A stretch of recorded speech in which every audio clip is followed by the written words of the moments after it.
everybody. Welcome to the Player's Take, episode 233. I'm your host, Justin DeSimone, joined by my co-host, Montrell Rice. Montrell, how are you doing this week? You're back. Yes, sir. How's it going? Pretty good, pretty good. I have tomorrow off from work, so looking forward to getting this done, and then I'm gonna be chilling. Yeah, I've been trying to figure out. I got like 2 more vacation days until my time resets, and I've been trying to figure out time to use them, but I think I'm just gonna lose them or just make them roll over. So When does your time reset? on the 16th. Oh shit! Oh wow. Okay, it's a weird fiscal. Yeah. Yeah, ours doesn't reset till April 1st, so I got a while, but I got plenty of days. I haven't taken one in a while, and I'm like super behind on shit at my house, and I need to catch up on some chores and stuff. So kind of deciding to take the day for that personally. But Okay. I did get my office painted last weekend, so we need to do some touch up this weekend on a couple walls, but otherwise pretty much done with that. It's just I'm in a weird spot right now. I'm like, my desk is away from the wall, and like I don't have there's nothing on my walls right now, so except for my TV pretty much. So I'm like, my office is in a weird space. Safe to say you won't be having anybody over right now. No, I will not. Not for probably not for a few weeks, but that's okay. I just had you guys over like the weekend before last, right? Yeah. So but yeah, playing some fun board games. But yeah, so Montreal, anything else you want to talk about in your life? Anything going on? Anything fun? No, not really. I'm just working so far. All right, Working out. That's about it. Fine. I'm trying to strike up conversation with him, guys, but he's like a brick wall sometimes. Oh my God. God. All right. I'm in a weird mood today. All right, let's go through the rigmarole. We'll get into the show proper. All right, for those of you who haven't listened before, this is our weekly show where we talk about video games, video game news, and other topics pertaining to video games. We post at 6 a.m. Central Time on Fridays on Apple Podcasts, Google Podcasts, Spotify, Stitcher, and your favorite podcast app of choice. And if you'd like to send us questions, you can do so at The Player's Take on Twitter, or you can send us an email to theplayerstake01@gmail.com. All right, Montreal, let's jump right into what we've been playing. You want to go first this week? Actually, I did have a little icebreaker. Okay. Or didn't you have an icebreaker for us? No, I have 2 topics for us at the end of the show. Oh, okay. I thought you wanted to talk about that video, but that's at the end of the show, I'm assuming. Yeah, sure. Okay. Yep. So how do you feel about the current state of the Xenoblade fan base? Oh no! Yeah, hey man, look, dude. You know I had to ask. You sent me that. You sent me those links earlier, and to give context, Montreal sent me a link to a shirt that Warrior 64 was blasting out there on Twitter that was being sold, and it's a Xenoblade shirt. And he did a couple. Apparently, there's a couple that he's these aren't shirts he's making or anything like that, but they're available out there, and they are like one of them is, it's kind of spoilery. I don't even know if I want to say it, but they're like simpy. They're kind of simpy, shirts, in this Xenoblade fan base. And yeah, I'm just thinking, I didn't see any comments or anything. I didn't read into anything beyond that. But if this is where we're heading with the merchandise, that's being sold, I think we're heading in a very specific direction. And I already told you what I think, that Xenoblade Chronicles will have a gacha game made in the next 5 years. That's my take. I think the fan base has always been on the teetering edge of that like Genshin Impact degenerate range, but yeah. And it, it's kind of like Fire Emblem adjacent, with some of the art and stuff. So yeah, that's the state of the fan base. It's a bunch of, simps and lonely boys probably, and they will sell us boobs and we will buy it. I think Xenoblade Chronicles 2 was a mistake at this point. No, Pyro was a mistake. Well, the whole system is it has a gotcha system in it. It has busted. It Yeah, has Pyra, yeah. obviously, and then even some of the characters you unlock that Mhm, you get from the gotcha system are busty as hell. So it's mhm. just like this is it was a Just it was a it's a test. terrible yeah it was a they knew what they were doing. That's all I gotta Of say. course they knew what they were Microsoft knew what doing. they were doing. Yeah, Yeah, it makes you wonder like what they were thinking with that design choice. I almost want to pick their brains about it. Like do you guys are you interested in making a gotcha? Like is this something do some of you play these kind of games? Cause I mean, it's a weird thing to put in a single player game. I'm just gonna be straight up about it. I thought it was weird then. I didn't hate it because I don't mind the system necessarily, but I will say, like, upon reflection, I feel like that game it makes that game really weird because I think players are going to have vastly different experiences based on the things that they pull at the beginning of the game. yeah, yep. If you don't get like a high end blade, like the highest rarity one early in the game, like your Rex is going to kind of suck. you know and if you do get a high end one, you're not probably not going to get many more. So, and there's like 20 of them, and they're very different from each other, all of them. So it's like And they completely own changes your gameplay. and they all have their own separate quest line. Yeah, yeah. Um, So it's I don't know. It was that's it's weird. that's It's that's weird. like fully voice acted too. By the way, like each one of the unique blades have a fully voice acted quest line. It's pretty long. Yeah, and what Um, percentage of the player base did those? Like even did one of them? I did the one for the little. Oh my god, the little fucking lolly thunder spark girl. I did Of course hers. you would get that. Oh, I love it. Oh, that's awesome. But I did hers and everything like that, and I wanted to upgrade her fully, so that's why I did it. Hmm. Um, Yeah. and then it was the other one I have too. It was the little girl, or maybe she was a woman. Uh, oh, actually, no, I had two other ones. I had the brown skin one. I think her name was Paru. She was like the ice chick. Uh, Was she Lance? yeah, she was a lance, I think. I think that's the only 5-star one I got. Okay, and then I got the other one, Ursula. I think her name was. She was the one with the kind of like Nunu from fucking League of Legends. It was a girl sitting on top of a polar bear. Yeah. They're like one thing. So Hmm. uh, I did her quest line too, which was interesting. Um, yeah, I don't know. It was okay. I mean, they gave a lot of insight to like the blades and everything, like how some of them can remember their past and some of them can't. So there's a lot of lore there, but it's just Hmm.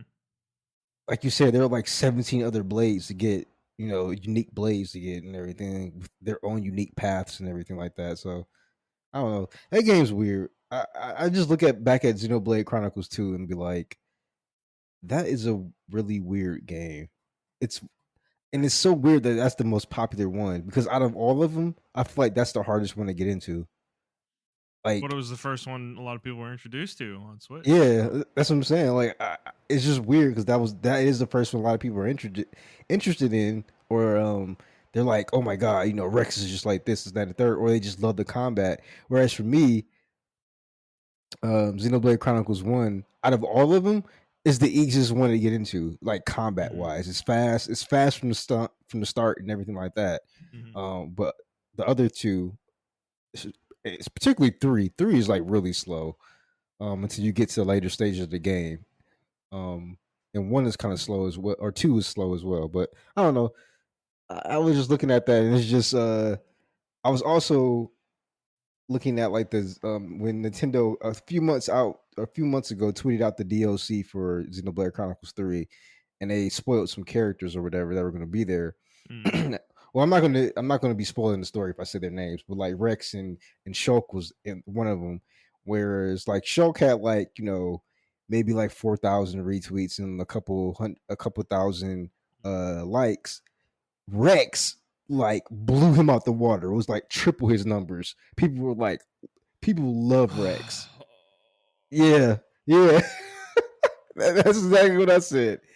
Like his numbers are like I think Schultz is like maybe 4,000 likes or something like I don't that. want to accept that, dude. I don't want to accept that. But I it's I if think that's the I think reality, it is what it is, man. What can you do? yeah, I think Rex is more popular than Schultz. And Rex kind of sucks. I'm just gonna say it. Like I don't. Maybe that would be controversial, but he got nothing on Shulk, bro. Like Shulk is the man. All right, he's my MC. Yeah, I agree. I think he's the best MC in Xenoblade. I think he's the best MC in almost like any JRPG I can think of. You know, Well, his story is written really well. He's not a typical like MC. right? Yeah, I like him, and I like fucking I can't No, even remember his name. Noah. Yeah, I like Noah a lot too. I think Noah's really developed. He's a really yeah, I developed like Noah a character. lot too. But yeah, Rex to me is just like a typical. I mean, he's cool. He's not a bad MC. But he's He's just like like, Naruto, dude. Like that's what I look. Like that's how I view him. You know, and it's fine if like that's what you like in your MC. That's totally fine, yeah, guys. yeah. But He's not a bad like, MC by no, the. he's just the stereotype though. Like Yeah, he's yeah, not. There's nothing yeah, unique about Rex in my opinion. Like he's not an interesting character really. yeah. Exactly. So, I mean, he would grow up to be like a Giga Chad, but I Yeah, don't but know. like I think like look, that's bullshit. I'm just like they did that I think because of the disparity in popularity. I think they know that Rex is probably the most popular MC and I think that's why they did that shit, you know? It's to pander to that. Yeah, I mean, you're right. I know they because like you said, a lot of people started out with Xenoblade Chronicles too. Um, I don't know. I thought the definitive edition would like put Shulk in the spotlight, especially Like since he played a lot on Smash as like well. bro, Shulk could have been a Giga Chad too, okay? There were a lot of females in his orbit that he could have been with, you know, too. So they didn't make that choice. They made it Rex, you know? Yeah, I will say Shulk was more focused on the main goal. I know it wouldn't have been in his character, really. Yeah. Yeah, yeah. And Rex, they kind of like put the seeds in there really early where they're like, oh, Blaze used to sleep with humans all the time. They used to marry each other. Oh my I'm like, god. oh my God. I just I just didn't expect that. Like Yeah. three, I didn't expect. That he's basically a Mormon. Yeah. But they did it. I didn't think Nintendo would allow it, but Nintendo is just that's another thing. They got a Nintendo is soft spot just for Monolith Soft, man. Like they do. They they have a definitely do. soft spot for fucking hentai. That's what they have a soft Yeah. spot for. Well, yeah, You I see guess their yeah, the visual novels, yeah, you're right. yeah, you see their fucking market is just like Yeah. I don't know if you went on it lately, but yeah, the market is just crazy.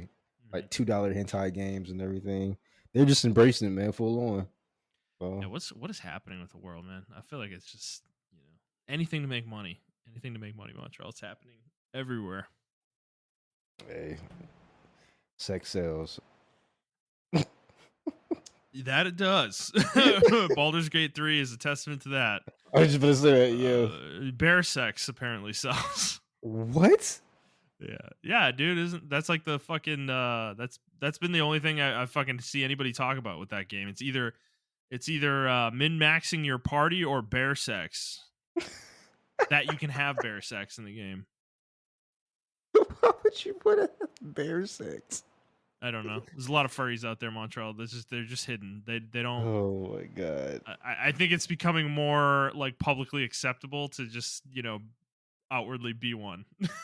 I mean, I don't have a problem with them anymore. I mean, it was like Yeah. I did have an issue with them because it was weird to me, but then like I was just like, you know what? They don't hurt anybody. I don't really fucking care anymore. Like, do you? Um, Okay, but what happens when it becomes like it's so out there that like your kids, run into it, and it's not it's so not I like I it's not like a hidden thing on the internet. It's something they just every day, like you see it I all th- the time. I think it's already out there. I think we're Yeah, already there. yeah.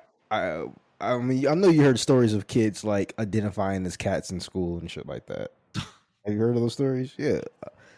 Identify as Um. whatever the fuck you want. Yeah, sure. Yeah. So Yeah. like, I think that's a sign of like being a furry and stuff like that. But like, I know a lot of people say like the furry thing isn't inherently sexual. it's just a fursona. So, but then like once you get older, like that's the adult side of her. There's a kid side to it as well. So I'm assuming it's like the anime thing, right? You know how you have the anime for kids, and you got Mm. Shonen and Naruto and Dragon Ball Z, yay! And then you grow up and you're like, what the fuck And is? it's is like Genshin Impact, and fucking yeah. yeah. You know, your friend, you go over to your friend's house. He's like, "Hey, man, have you heard of this anime called Black Bible?" And you're like, Oh my "No, I god, haven't." what the fuck is that, dude? What is that? Oh no. And then you watch it, and it's not an anime at all. It's a fucking hentai, Oh my god, dude. and you're scarred for life. Oh, is that the anime fans? Two girls, one cup.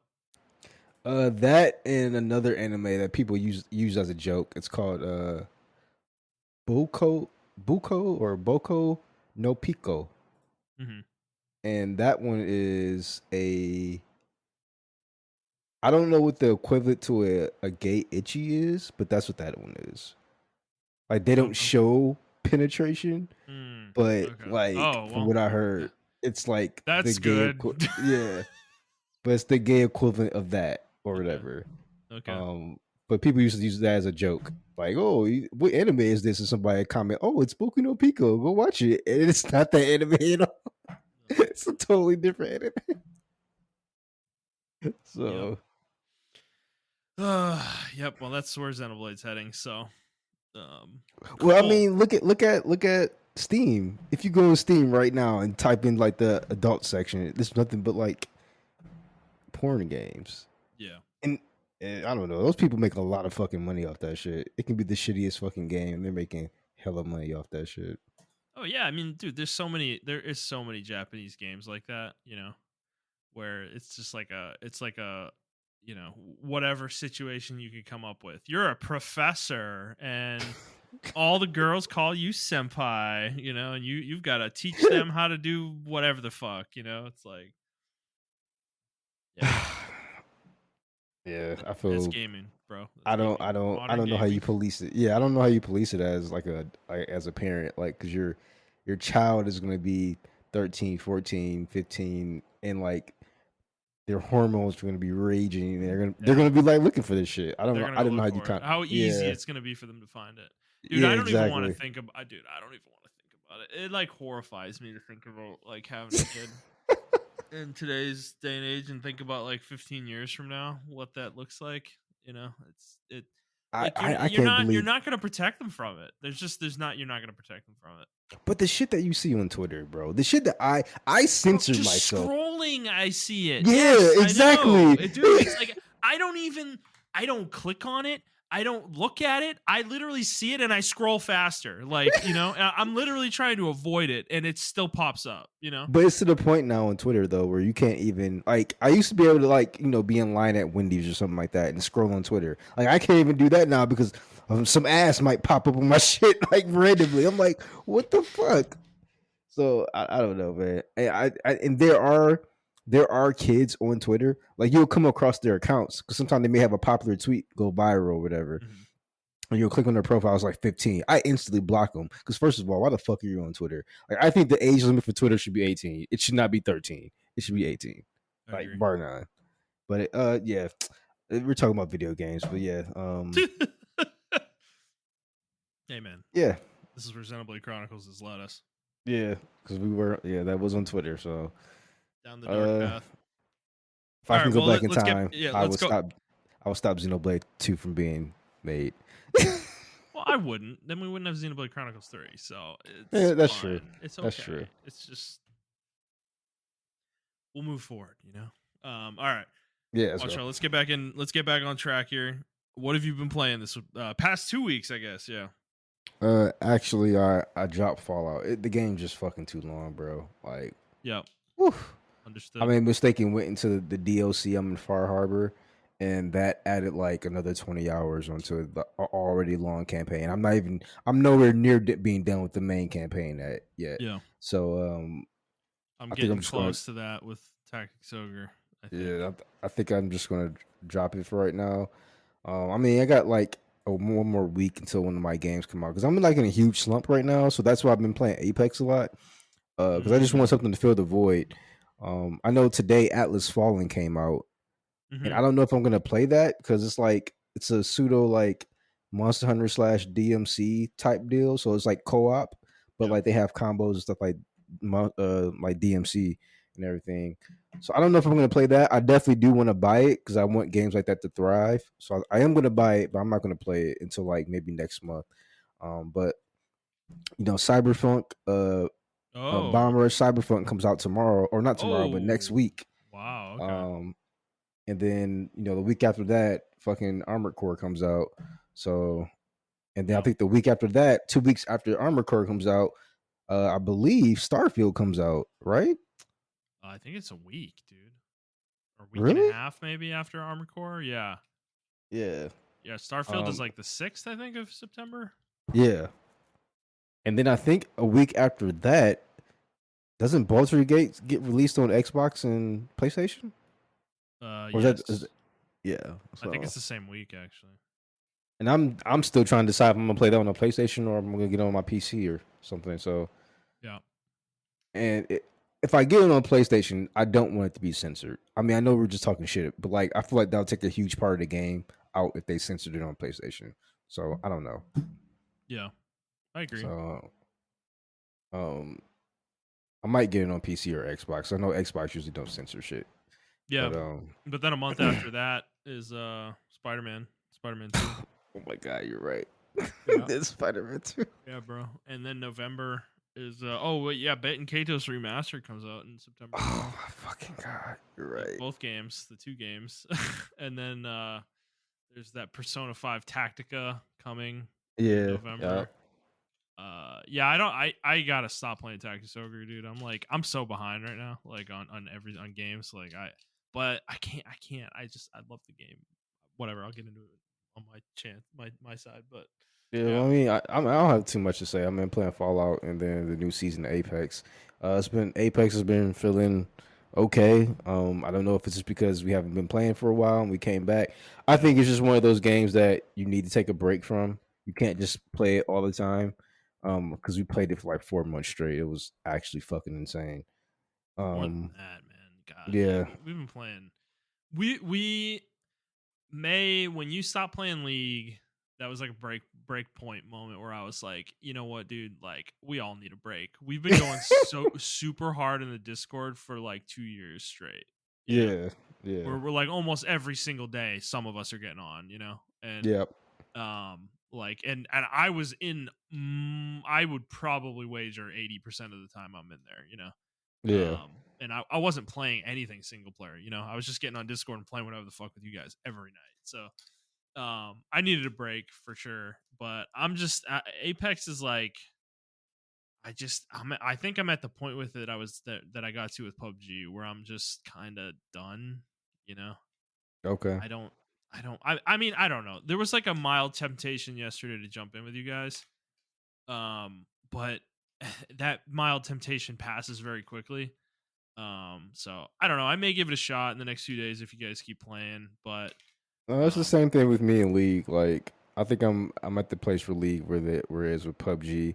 I saw that they buffed a lot of my characters that I use and everything, but it's just like I don't really want to go back to that. Like I don't think I do. Like it's like a slippery slope.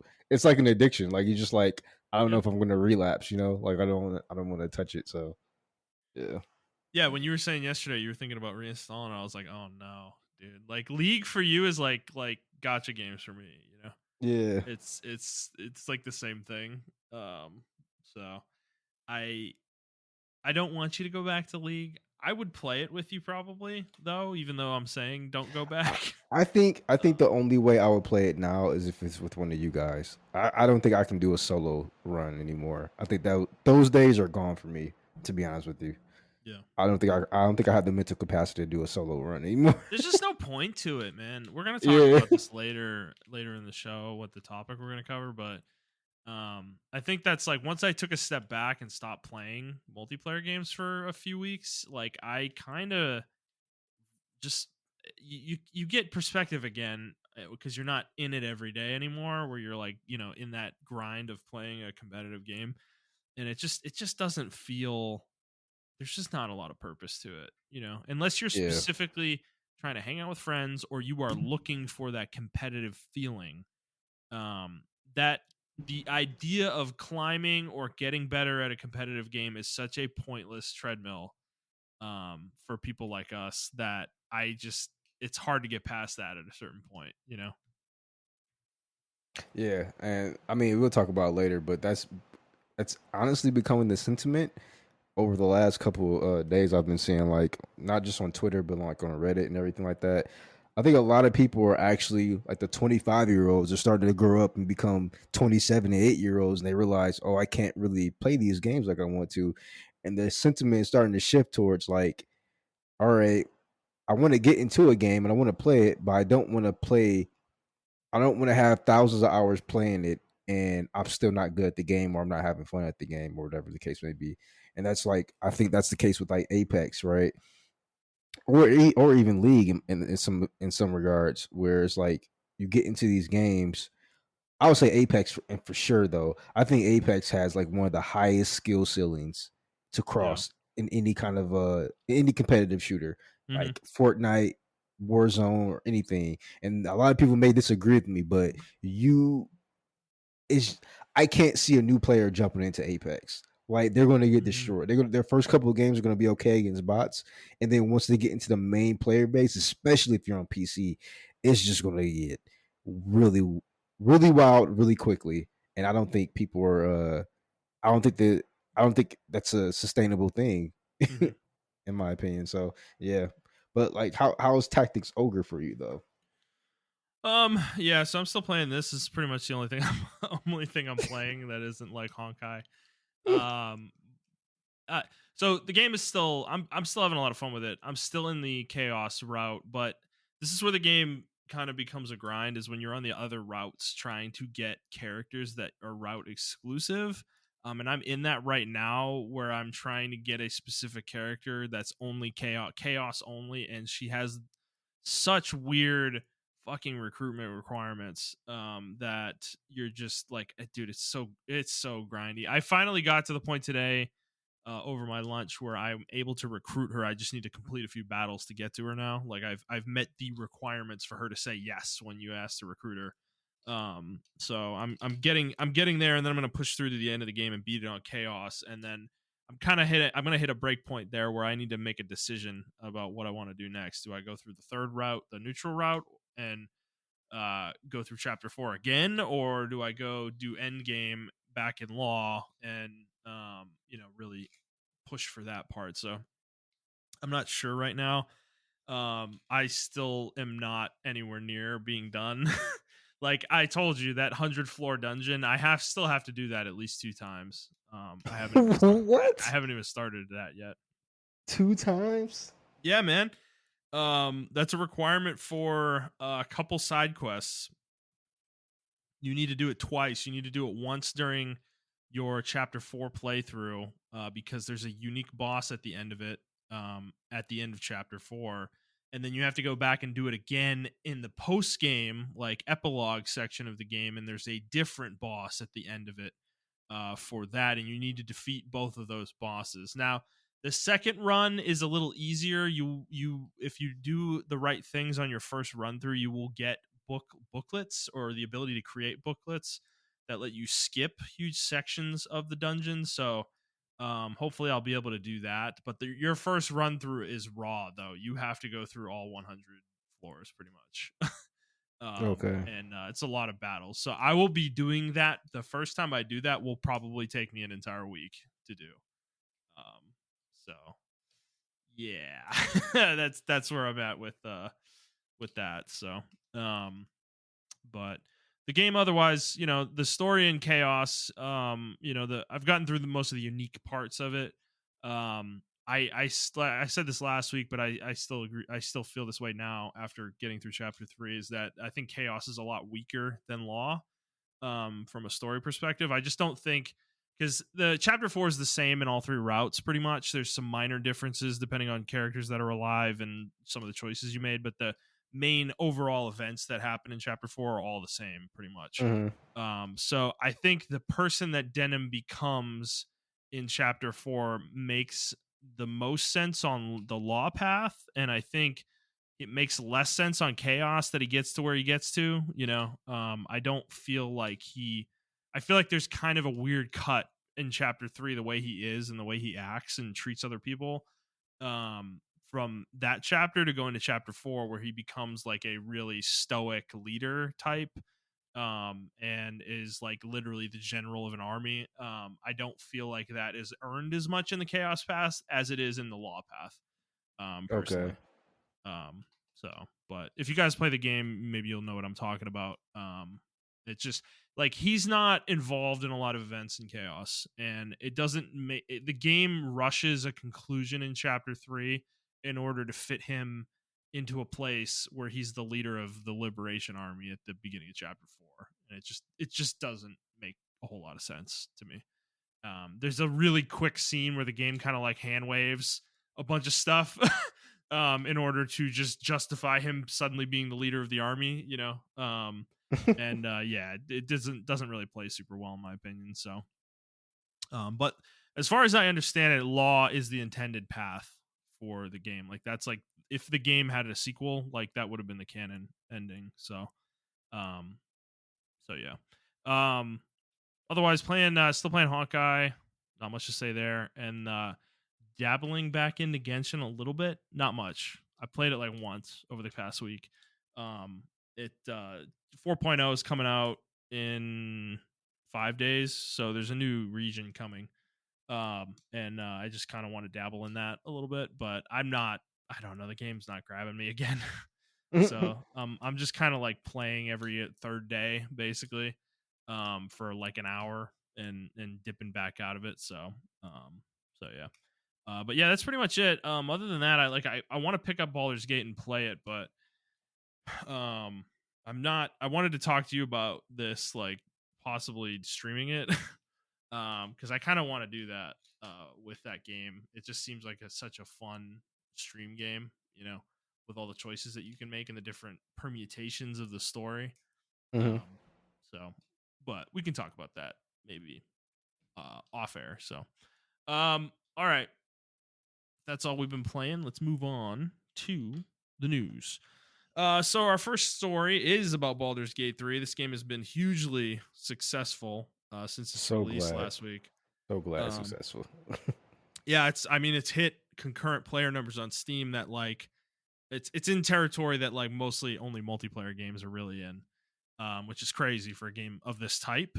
It's broken. I think Apex's concurrent player records, like it's gone higher than that. Like it's in the 900,000 range, I think, which is absolutely fucking nuts. So yeah, this game's had a lot of success, and with that has been some obvious speculation that Larian has become a very attractive acquisition target for some of the Mm. bigger publishers out there. And while there's no actual interest that we know of, Larian themselves came out. Their studio head said that they are not interested in being acquired. They are loving their freedom as an independent developer, and the studio head does not want to lose that in an acquisition. They don't need it. They don't want it, and that's kind of where they're at. So it's kind of refreshing in a world where acquisitions have become the norm. Don't you think, Montrell? Yeah, I'm glad they're not really chasing that money. I mean, I know some studios probably gonna, or some publishers probably gonna flash like 2 or 3 billion in their face or something like that.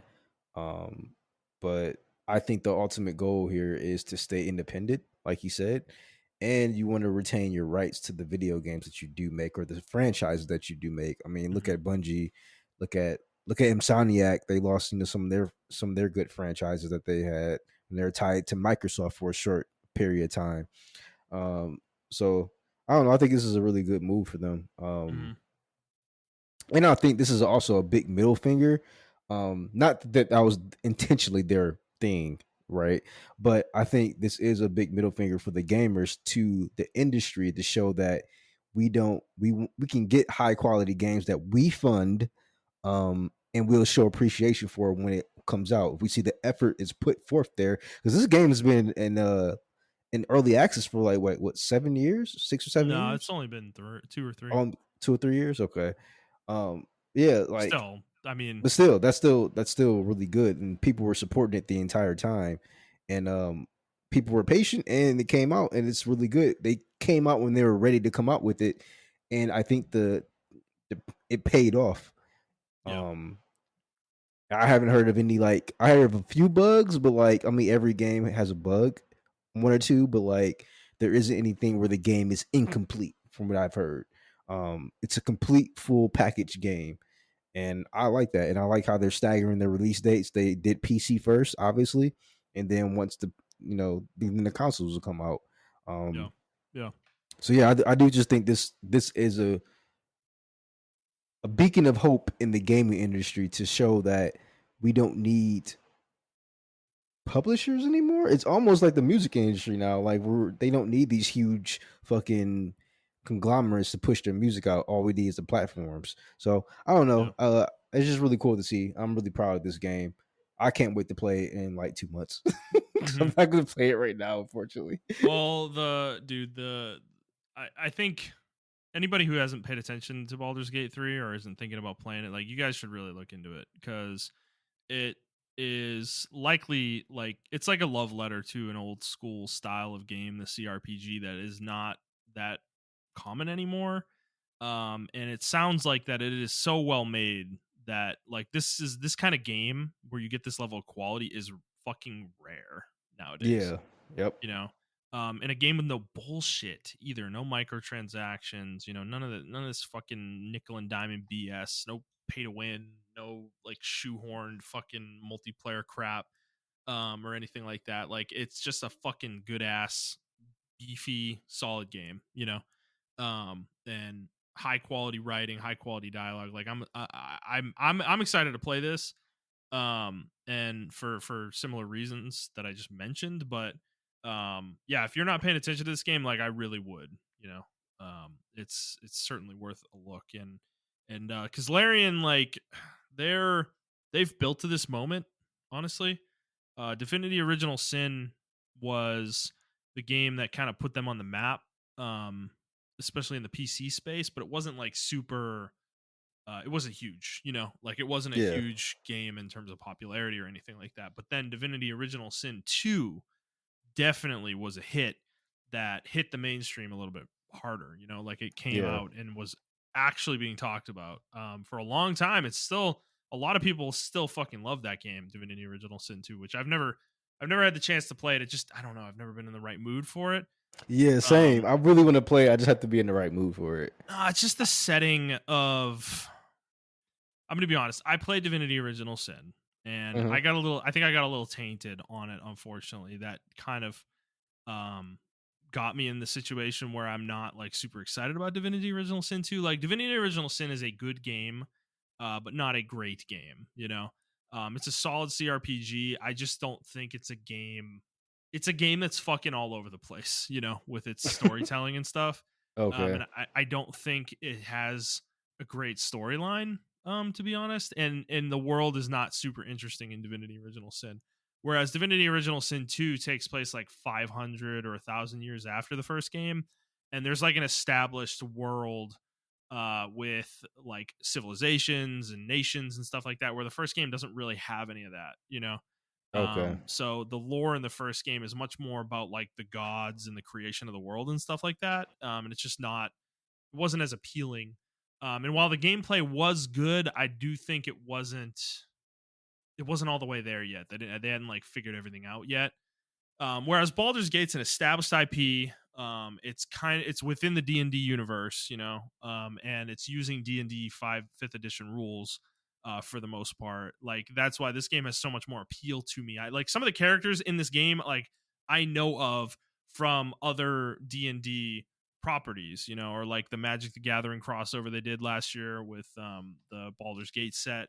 A lot of the Yeah. characters are in that MTG set, like Astarian's on a lot of the cards. Minx and Boo, the hamster dude, the dude with the hamster, like, they're in it. It's like I recognize this stuff, and it's like getting me excited to like get in the game. Um, So yeah, but I feel the same way you do. Like this is great. I love to see a game like this be this successful. Yeah. I think it shows that people want stuff like this, man. We're not all just degenerates who want like pay to win bullshit or fucking live service games. You know, it's like there's still an audience for this stuff and a big one, you know, that's out there. Well, uh, just to speak from like my side of stuff, or like from my social media standpoint, a lot of these people, this is their first time encountering a CRPG or any type of like um D&D or tabletop rule type games Yeah. in general, and they love it. Like, and I think that's what I'm so proud of it, is because people want something new and they're not afraid to try it. If it's presented well and Hmm. you give people like, you just show it and it's presented well, people will give it a shot. And if they don't give it a shot, I mean, even if they didn't like it, they still bought the game. I know a lot of people were like, this game, they bought it, they played it for a couple hours, and they're like, it's not for me, but this is a hell of a good game. Like when people can say that, they can decipher, they can Hmm. differentiate where, it's not a bad game, but it's just not for me.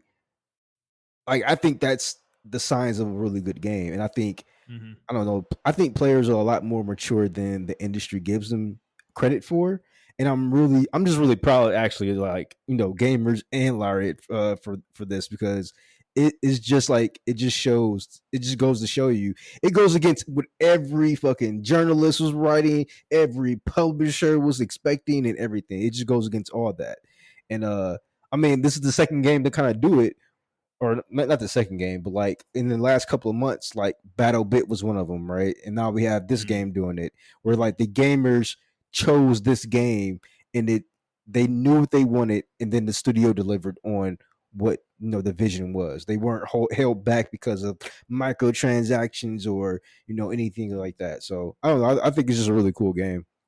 Yeah. Yeah, and I think it's also nice that it's just not there's no controversy with this game either. Yeah, that's another Um thing. yeah, there's no like political BS, or nobody's mad at whatever the fuck, like some characters like, oh, there aren't enough gay characters, or no, there's none of that stuff in it like going on with this. It's just good vibes, like period, like everybody just loves this, you know.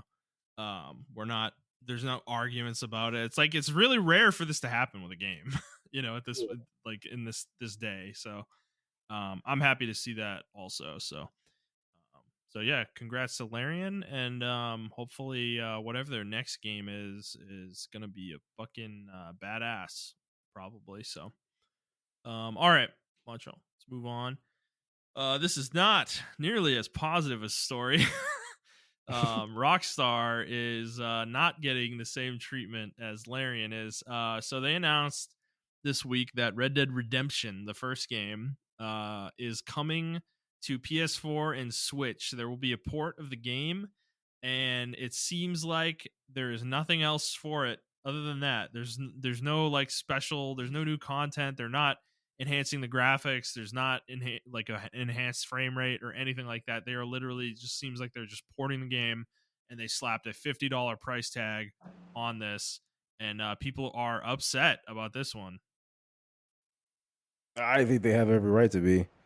Um, a lot of people are like, they're saying they're gonna boycott it. I don't know how well the GTA remasters sold, because remember those are actual remasters of GTA ones, where I think it was Vice City, San Andreas, and GTA 3, Yeah, and they were just bad. Yeah. and those are just really bad. Um, and some news came out about that as well.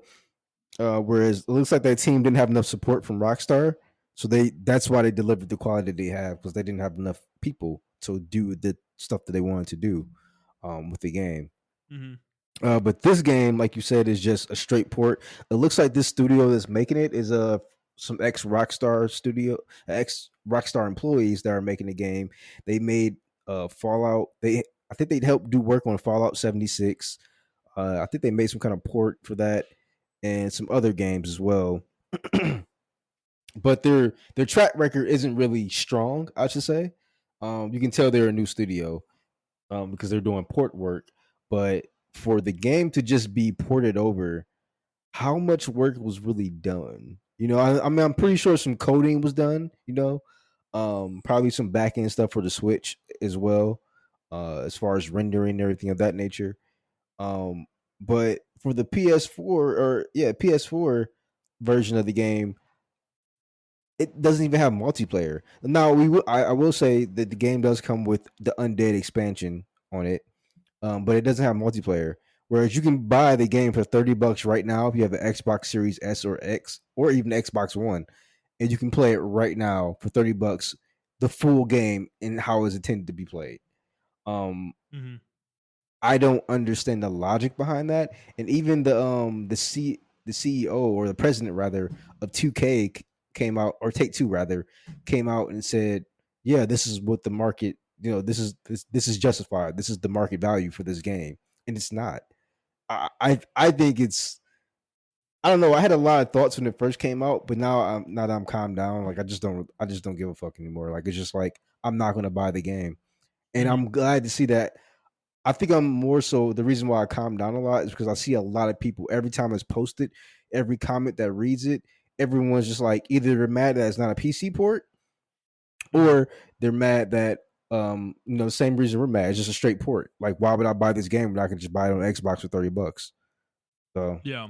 Well, so I guess my question is though, like, if it was $30, would that be more okay? Like, would you be fine with that? no, What's the price point? Is it I think it 20? should have been, yeah, 20. 20? Okay. Yeah. I Yeah, would give it I think 30. that's fair. 50 is crazy. I don't Yeah, what the fuck. 50 is crazy. I would give it 30 only because it's 30 right now on Xbox, but it was $10 at one point on Xbox. So that's why I'm still iffy on that. But 20 I think is a good price point. 25 maybe. Yeah.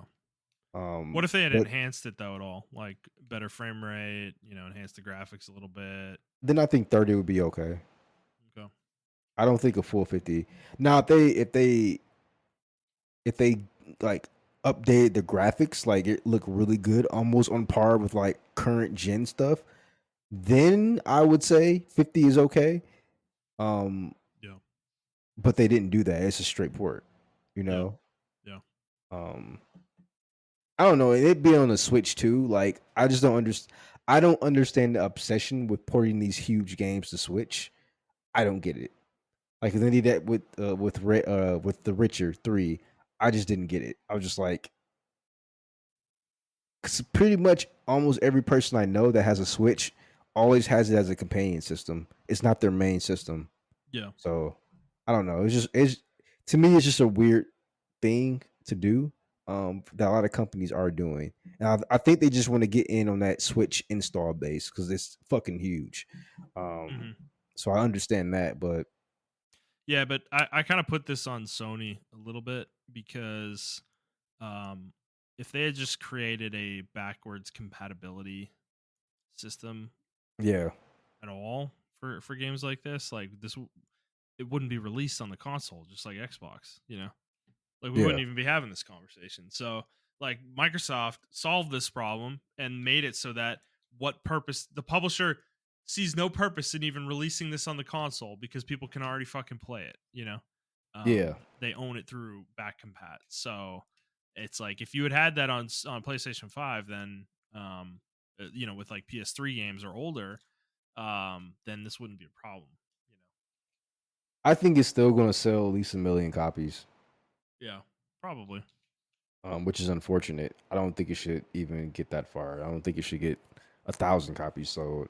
Um, So they're gonna still make a profit off this game, unfortunately. And I think that's why that's why they did it. Um, Hmm. Yeah. I don't think it deserves it at all, though. In my opinion, like I just can't believe they had the goal to do it.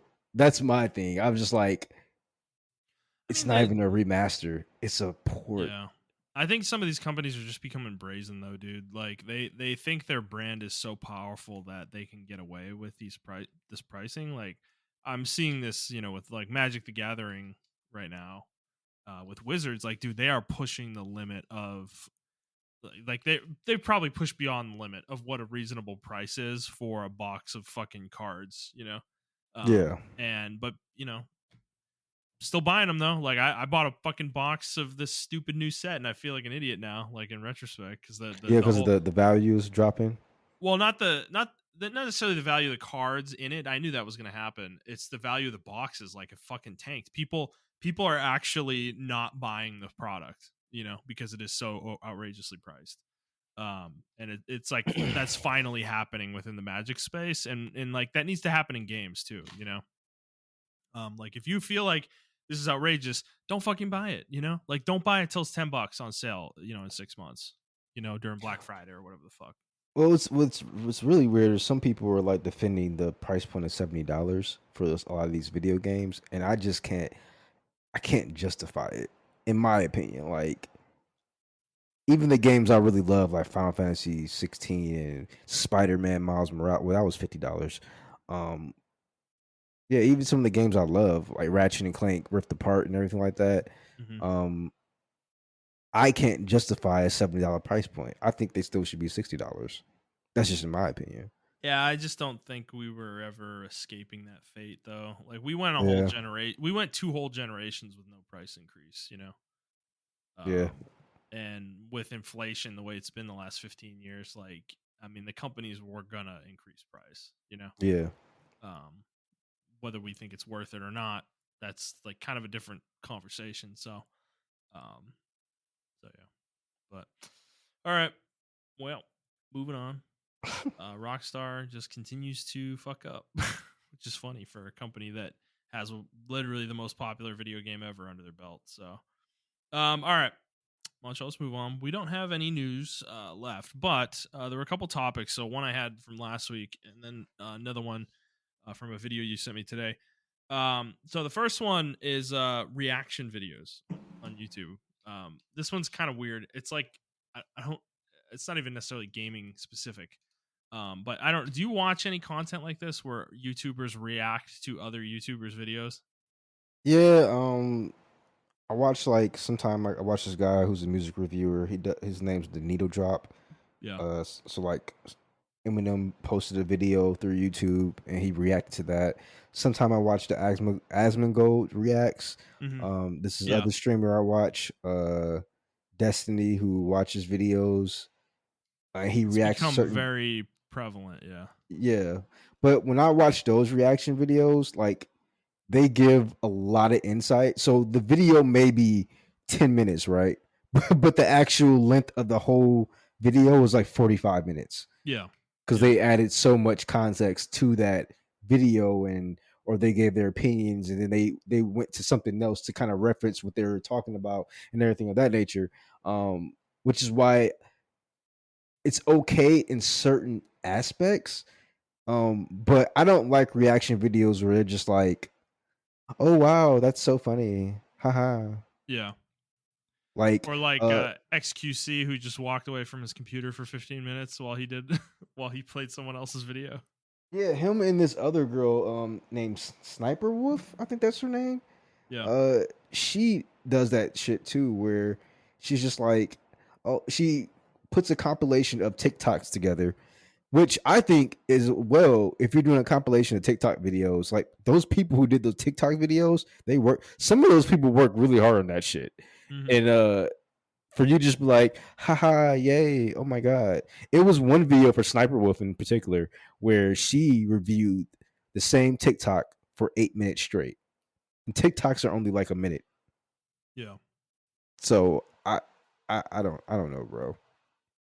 And yeah, like XQC, he just walked away Mm. from one and everything like that. And I think it's a huge gray area because they know they can get away with that with the fair use, right? So, but why wouldn't they do that with like a full episode of like Yu Yu Hakusho or Dragon Ball Z? Like they won't do Well, that type of shit. they do though. There was a They do. period of Twitch that people were doing that stuff. Hmm.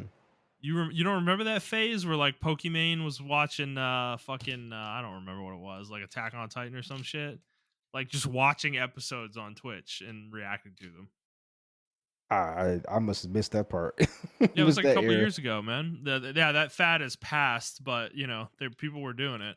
And there's YouTube channels dedicated to that kind of stuff too, where they play the episode in like a small corner, and then Yeah. they're the rest of the video, like them reacting to it. Those videos exist. Those channels are all over the place on YouTube too. So That's like this kind insane. of content has existed in that way, but it's interesting now that it's YouTubers reacting to other YouTubers. That they're like Yeah. almost the whole argument is like they're now kind of cannibalizing each other rather than the corporations, content or videos or whatever the fuck. Well, I've heard about it because a YouTuber named Jinx used to do it, and people used to get really upset, and like they pushed back against him really hard, and then it kind of went away because they kind of shamed him or shamed them into not doing it anymore. Yeah. But then, yeah, like you said, it just came back with like a vengeance. It's kind of weird. Well, dude, it's like all people do now. Like, dude, Asmongold, like, okay, I, yeah, I've been watching a lot of garbage YouTube content, like this reaction stuff. Like, I've been watching like Asmongold react. There's a couple other YouTubers I watch like that do react stuff, and it's such like garbage. It feels like such garbage content. It's so easy to do, and I'm not saying there's nothing wrong. I don't really actually have much of a problem with this personally. Like it's fine as long as they're not just like watching the video and like not never saying anything. Then you're just stealing the video basically. But as long as you're like actually giving some kind of commentary or something on the video, um i- it's fine in my opinion. So but like he Asmongold, is known as a World of Warcraft streamer. That's what he became big for originally. And I'd say the last year or so, he's just turned into like a react streamer. Like he doesn't even play games that much anymore. Hmm. He just reacts to videos and like goes on fucking Reddit and like fucking, talks shit with his chat for like 12 hours. It's like that's what he's becoming. He's bigger than he's ever been, literally. Like he's fucking huge now. So it's funny that how this stuff morphs and has transformed over the last few years. Um I don't know. I'm finding it interesting to watch because there's a lot of talk about it. Some of the people who've been reacted to have analyzed statistics of how the reactions have affected their content, and a lot of the conclusion has been is that reacts are actually good for the channel that's being watched. That it, Really? it does drive some more traffic to their videos. It doesn't really take views away most of the time. And so that's kind of, I've seen that from a couple different channels that were reacted to where they actually went over like channel statistics of what happened when they were reacted to, and what, depending on who was reacting to them, what happened too, like what the channel analytics were. So um Yeah, I just think it's funny because they like drove this one dude Jinx off of YouTube because of this shit. Like he doesn't even do videos anymore because everybody wow. bombed him so hard, and now everybody's doing that. And I just think it's really hilarious. He wasn't the first one to do it, but he was like the first one to popularize it, and a lot of people were calling him like saying that he was stealing content. Um, I personally still don't like reaction videos. Um, I don't know. Like I said, it's in certain contexts, I guess, to where like you're adding a lot to the video, Hmm. um, a lot of context or a lot of like your opinion or whatever the case may be. But yeah, I don't know. I mean, how do you feel about it? Yeah, I don't really have a huge problem with it. Ultimately, it actually exposes other channels to me through those people that I'm watching. Mm, A lot of channels that I would never find otherwise. So there is some good aspect to it, I think, in that regard. That I think there's a lot of people who have become noticed by the masses in a way that they wouldn't have without React content. So I do think it can do some good. I also at the same time do think it can do some harm. It's not like a black and white thing to me.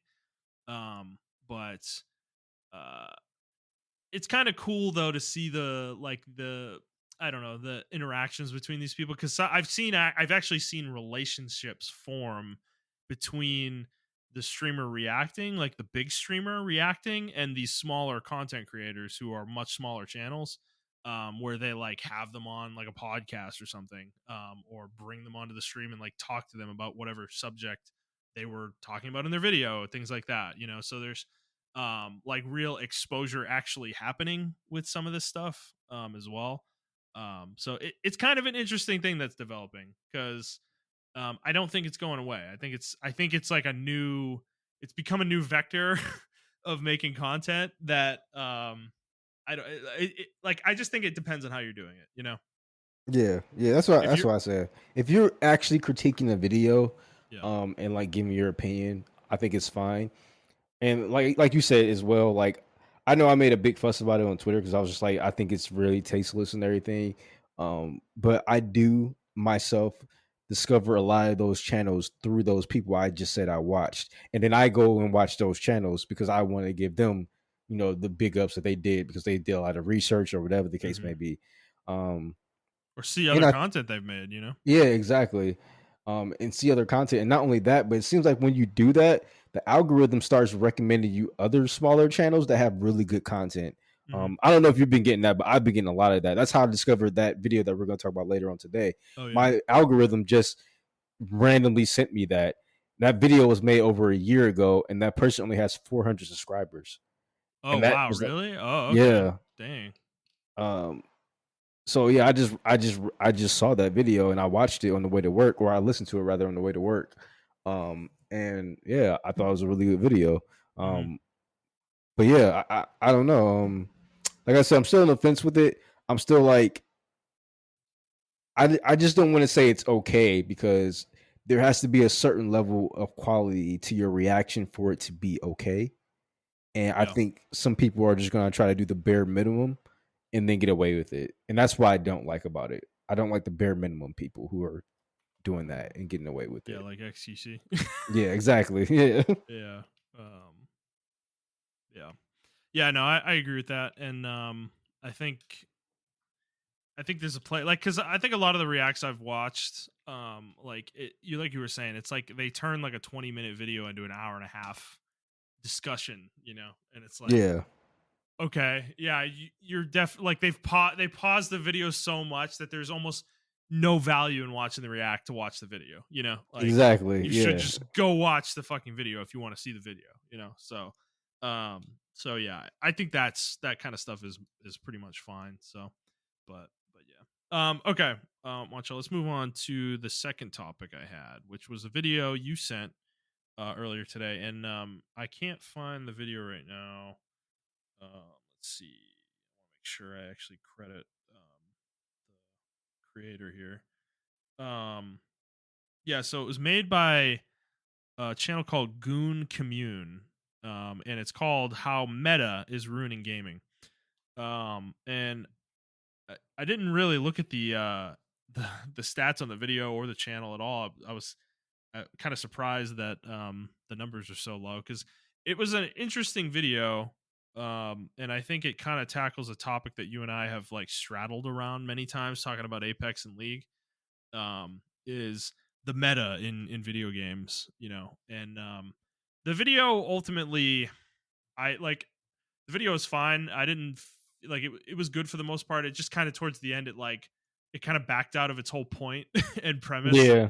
Yeah. And I was like, okay, it's fine. I mean, I don't disagree with what they were saying necessarily, but they didn't really like commit hard to the point, to the main conceit of the video. So, but yeah, I mean, I wanted to talk to you about this because I think both of us have kind of deep thoughts on this idea within games, is the meta of games, whether that's a single player game, a multiplayer game, cooperative games, non games, metas and things in life, you know, and in board games and all this other shit.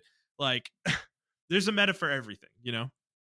Yes. Um, and I have often felt in recent years that it does more harm than good for video games.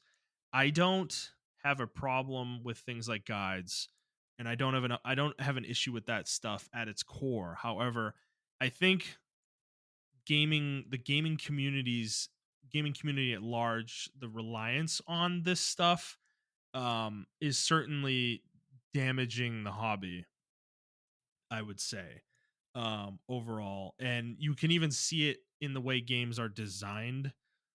sometimes, and I'm gonna point to like Dark Souls and Elden Ring as Hmm. examples of this because those games have certain side quests and things in them that are so fucking obtuse that you would never be able to figure them out without a guide. I've read through some of these side quests, like Sekiro, playing that game, trying to figure out how to get certain endings in that game. Like, fucking, you're not fucking doing it, dude. Like, if you're not following a guide, um, the specific things you have to do at certain times. It's just like fucking, it's crazy shit. Like an NPC's got to be in a specific spot at a specific time, with you need to have done a certain thing for them to even show up, and like you need to have this item with you and you need to give it to them. It's just like, um, it's not something most players are going to just stumble upon. And while in one degree I appreciate that kind of design, at the same time I think it's like catering to this culture of guides. And um Yeah, I agree with that. I don't know. You just saying that reminded me of a very old game, mhm, that was like way before this time, which was Digimon World. yeah. You had to recruit certain Digimon or whatever. You had to recruit Digimon back to the main city or whatever because they all fled or whatever. That was the whole premise of the game. Or the digital world was going to be destroyed. Blah blah blah. Anyway, there would be certain Digimon that would only spawn at certain points of the day. Because Digimon, it was like a live action, not live action, but a video game, Yeah. adventure video game version of a Tamagotchi. So your Mhm, Digimon had to eat, sleep. mhm, There was the clock at the top of the screen. Um, went through a night and day cycle and everything, night, morning, day, noon, all that stuff like that. Certain Digimon would only sleep during one part of the day. mhm, Certain Digimon will only eat certain foods. And they had a weight limit they had to exceed or to get to. You had to train them, and they had to meet certain stats to evolve into certain other Digimon because they would branch off and everything like that. And it was a really fun game to actually. This game came out in like 95, 96, yeah. maybe 97. I'll say 97, 98. Anyway, when this game came out, I was still relatively young, and obviously I knew how to read, so I didn't have a problem getting a guide. But I played the game, and then it was very hard for me to understand that game.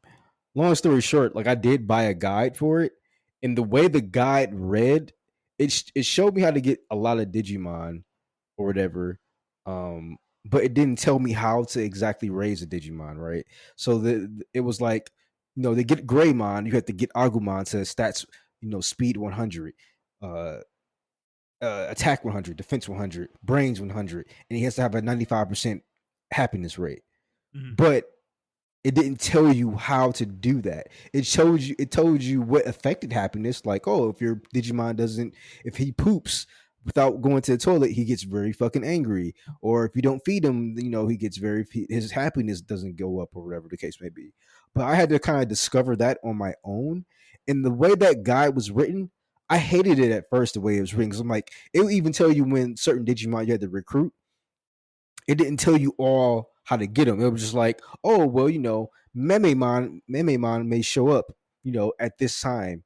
Be on the lookout for him because sometimes it's random, and it's like, all right, but how random is it? There's a 50% chance or a 60% chance, and it was completely random sometimes. Like Pixie for yeah. instance, showed up in the jungle area randomly. But I appreciate, now that I look at it, I appreciate that guy was written because I had to figure out how to raise a Digimon on my own. I had to Mhm, figure out a structure to their training regimen, where to train them at, what food to get, how to grow the food, how to store the food, and everything of that nature, so that mhm, I can. And I had to go out and even your move set you had to learn from other Digimon that you fought. So you couldn't just learn it in the classroom. You had to actually go out, and your Digimon will learn them based off, if they can see, if they can learn that move, they'll learn it. But it wasn't always a one for one. Like you fight it one time, and then if it's in their move set, they learn that move. You had to fight them a couple times, and there was a whole bunch of different factors that played into that. Um, but I do appreciate that because there wasn't any meta to it, or even the guide that you had wasn't really a guide. It was more so like, we're going to nudge you in the right direction, but you still have to figure out, you still have to set a strategy to it. And that's yeah. what the strategy guide was, Yeah. essentially. Um, and Yeah, I agree with you. Nowadays, like Sekiro, I appreciate games like Sekiro and Dark Souls to where there are certain NPCs that have certain conditions to be met. And in my opinion, I feel a little bit different about it, right? I feel like it's designed to get people to talk. So Mm. like you may Oh, have a true. certain Yeah. playthrough where you're like, I like, hey man, I saw this ninja at the palace right here in front of this door. You're like, what? I didn't see a fucking ninja right there. I was like, you sure you didn't see the red ninja right there? And you're like, no. And then we may have totally two different playthroughs because you did something different than I did, And I think that's really cool. But it's also like you said, like it can be in the other way it can inherit somebody to go look at a guide like I want to get the red ninja too and get that item or whatever the fuck. Yeah. Right. So yeah, I mean I get it. So yeah, I get it. I get it in that retrospect as well. Yeah. Yeah, and I think Tactics Ogre that I'm playing right now is actually a good example of an old game that does the same obtuse shit. There's requirements to get certain characters. Like I would never recommend anybody plays Tactics Ogre without a guide. Like it's too. I'm not saying for the combat or anything like that. I'm talking about for character recruitment and like actually experiencing the full game. You Yeah. know, because you have to do certain things at certain times. Otherwise, they will just be locked out. You won't be able to do them. Like period. If you miss your window, it's over. You're not getting the character. You're not unlocking that side quest, and you're gonna miss like huge swaths of like story and lore and stuff. If you don't do certain things, or if you answer a question wrong, like you get there's certain side quests that let you make a decision, and if you make a decision, certain decisions, it will just lock the side quest. Like you're done. Like you'd have to load a save. Otherwise you can't do the side quest. So it's like I wouldn't recommend playing the game without a guide. So I'm not saying like I'm not against guides.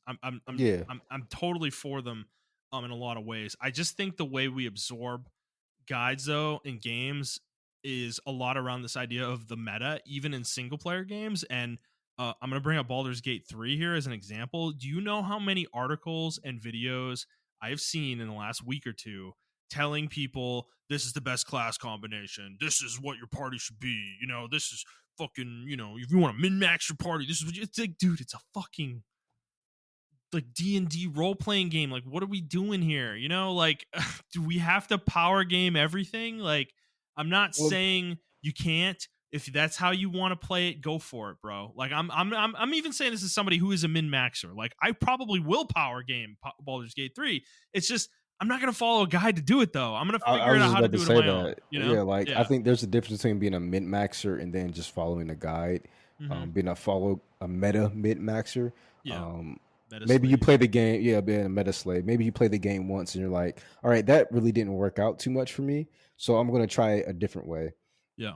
Which is why I played like, to me, I played a game like Mass Effect, right? I played it first as a soldier, and then I was like, Soldier was okay, but I really like the way this other class was working when I saw that character using that specific power. And then Mhm. I min maxed my character around that, my second character around that. And each character I played through played completely different because I had to do certain things and different things.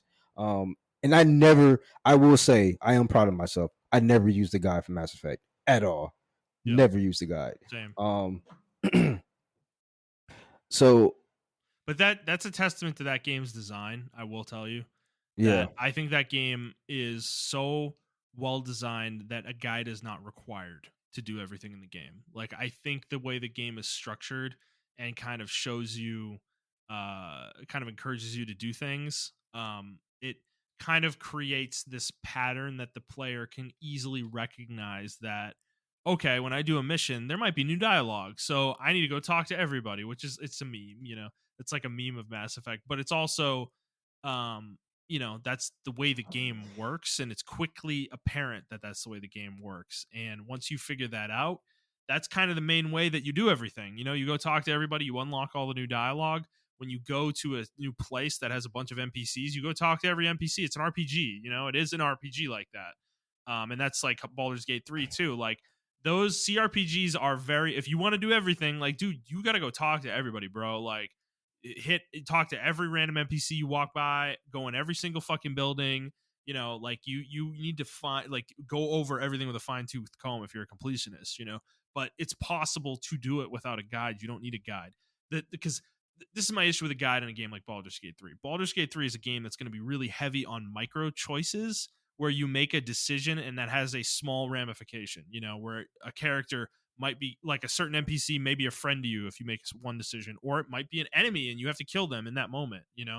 And guides will ruin those choices for you in a game like Baldur's Gate 3. Like, I would never recommend playing Baldur's Gate 3 with a guide, not your first Yeah. playthrough. Like, play through it organically, see what your choice, just make the choices, see what the consequences are. If you don't like them, it's okay. Like, you don't have, it's not like you can play the game again. It's like your playthrough doesn't have to be perfect. No one's grading you. There's no score. Like, you're not going to get tested on this shit after you're done. It's a fucking video game. Like, But you I feel don't like need, people play like that. I feel like yeah. I feel like people have been so terminally online that they feel Mhm. like even their single player playthroughs are being watched, if that makes any Judged. sense. Yeah. Yeah. Yeah. And I don't think they do it consciously. I think it's a subconscious thing they do. Um, I agree. I do it too sometimes. Like, I'm not going to lie. but it's I've it's done it also before like too, but I don't know if this is a meta thing, but like what if you were playing the game wrong? Like I feel like a game like Scarlet Nexus, for instance, I bring that up, where Mhm. people either they don't know what the game entails, or they're playing the game wrong, or I don't want to say wrong, but they weren't playing the game to its fullest potential, Mhm. and then they see, oh, this is what happens if I do unlock the characters and do their side quests and do their things. I can get or moves unlocked and everything like that. A lot of people didn't know. Like, I was showing them stuff like they're like, you can do that, and I'm like, yeah, I did this. Yeah. And it's like, is that meta, or is that like showing the full potential of the game, or is that the game's fault for not showing its full potential to the player? You see what I'm saying? Partially the game's fault. So I'm going to bring up two games Okay. in a similar vein, like Grim Dawn and PoE, Path of Exile, right? I think they're both similar in how complex they are. Mm-hmm. And I think both games fail at what you're talking about, right? That the game does not adequately explain to the player how the games like the statistics in the game work, so it Mm-hmm. becomes very difficult for players to discern what they should do with their levels, like skill points and ability points and things like that. And Grim Dawn and PoE both have this problem to the point that, like, I would recommend, if you're playing either of those games for the first time, just follow a build guide. And I'm saying that as somebody who's like kind of against this in most games, but these games are too complicated. I've watched people play Grim Dawn and they bounce off of it because they're not following a guide. They have no idea what the stats do. It's really hard to understand. Like, there's so many statistics in the game that matter that you end up making your build up, and how they interact with each other, and how they interact with the enemy statistics, and how do you make your character do more damage? How do you make your character not take as much damage? It's like those things aren't super obvious in the game because the games are so complex. There's so many layers to the statistical systems, that, yeah, people bounce off the game. So it's like, follow a guide for those games. That's a good way to kind of get your feet wet. Let someone else do the work for you, and you'll start to understand the game systems. But that's like a super rare thing, and I wouldn't call it a failure of the game necessarily. The developers set out to make a really complicated game. That was what they were trying to make. So of course, when you're trying to do that, most people are gonna bounce off your game, because it's too complex. So, and PoE is like hugely successful despite this, by the way. So it can work for a game. Yeah. But I don't think that's not the norm. I'd say in Scarlet Nexus's case, it's probably more of a failure of the game, because I don't think it was the intent for people not to get it, Yeah. necessarily. Yeah, I And think they yeah, really wanted you to, Scarlet Nexus case. They wanted you to do the Mass Effect style thing where you want to explore these characters and learn more about them and everything like that. yeah, I like the characters, but a lot of the characters didn't grab a lot of people, and that's understandable, So, um, yeah. but yeah, I don't know if that's a meta thing, but like, I didn't mean to cut you off. I'll let you finish your Oh no, thought. you're good. I was done. Okay, okay. Um, but like, I think of other games too, right? Like Monster Hunter. I think that's a great example of a game Yeah. that me and you both enjoy, Oh yeah. and we refuse to look up guides for it because we enjoy it so much. Only time we look up a guide for it is if we want to understand how a certain stat works. That's pretty much it. But Or maybe like, like learn some weapon techniques that I don't know that the yeah, game doesn't make obvious, or yeah, exactly. there isn't even a listing for it in the menu. Yeah, Those like hidden techniques that aren't in the game at all. yeah, exactly. Like the Yeah. guard points for the charge, right? Yes. Charge, Right. charge sword. Is it called charge sword? Yeah. Damn, I haven't played that game in so long. Or the sword and shield, The sword and shield, even dual yeah, blades has guard points now, like, stuff like that. So yeah. Because they patch all that shit in, and then like we don't, we don't know about it they because don't they even don't really, explain it. Yeah. yeah, they don't even tell you in the patch notes what they did for it or whatever. Yeah. Um, and yeah, and even that too, right? Like for me, I used to be a bow user in World, and they nerfed the shit out of the bow in the World, and it's Oh, like, really? why would you do that? And it's like, oh, because people are complaining that the monsters are dying too fast. It's like, if I built my monster, why are you punishing the player because some kind of fucking meta slaves online say, oh, it's just too easy? And it's Well, like, do oh, yeah. I like using that, and Yeah. that affects my single player. Yeah, what if I'm a Yeah. single player Monster Hunter? Like, I mean, of course you have to play Monster Hunter World online; it automatically Yeah. connects, but you can play it offline. And what if I'm just a single player, a single hunter that just does my that's how. And before you, Justin, that's how I play my Monster Hunter games. I play them primarily single player. I used to hunt Yeah. everything by myself. Yep. So, like, the meta can also affect like the single player aspect of games. Like, I don't know. I guess you can argue that, well, Monster Hunter is not meant to be played as single player, which I don't think so. I think that game is a perfect game as far as like multiplayer and single player. It blends them both perfectly, in my opinion. Yeah. Um, where I guess you can't say that about a game like World of Warcraft or Final Fantasy 14. Yeah. Um, but even those games, I don't know, man. It's just something about the meta and then like nerfing a build, like how you were saying how Grim Dawn used to do Oh, that, I yeah. I believe, was gonna right? bring it up. Yeah. Yeah. When Grim Yep. Dawn, you have a really cool build that you worked for. You didn't even look up a guide for it. You just like, I oh, made it this myself. Yeah. I made it myself, and then they nerfed the shit out of it because everybody else discovered that. Or That's no, it's not like Grim Dawn's fucked up because like some aspects of my build are used in other builds, and those builds are super OP. And like they wreck the whole fucking game, and the developers are like, well, nah, we don't want that. Like we can't have this unbalanced shit on the internet. So it's like they take the fucking nerf hammer to it, and my build gets fucking, I'm like collateral damage. yeah, And it's like super fucking irritating because the fucking meta online that the people on the fucking forums have discovered. It's like, and I'm like, dude, it was super annoying with Grim Dawn because that's kind of why I bounced off the game eventually, and I haven't gone back in a long time because I was kind of just waiting for the developers to just leave the game alone. Like, let people have OP builds. The game's been out since 2015, guys. Like, it's okay if people are fucking destroying the game. Like, it's fine. It's not a problem. You know? Like, I don't know. It's just like it I get where the developers are coming from, right? There's a certain idea of balance in their minds for their game. And this is true of Monster Hunter or any game that's like meant to be have a certain level of challenge, right? yeah, You have a vision in your mind of what that is, as a developer, right? And what you want the players to experience. But obviously, your player bases are always going to surprise you, and they're always going to figure things out that you didn't think about in your game, especially when you're making something hyper complicated, right? There's going to be yeah, all these permutations and niche things that you didn't even think could be combined together. Um, and I get the idea that you want to balance it, and I don't have a problem with that idea at its core, like as an idea that you want to balance your game. Balance updates are fine. It's when you, dude, it's when you take the nerf hammer to something though, where it's like vindictive. You are like, it's like you're mad. It's like out of spite. Like you're so angry that somebody figured out how this broken thing that is so broken that the game is like literally stupidly easy if you make this build.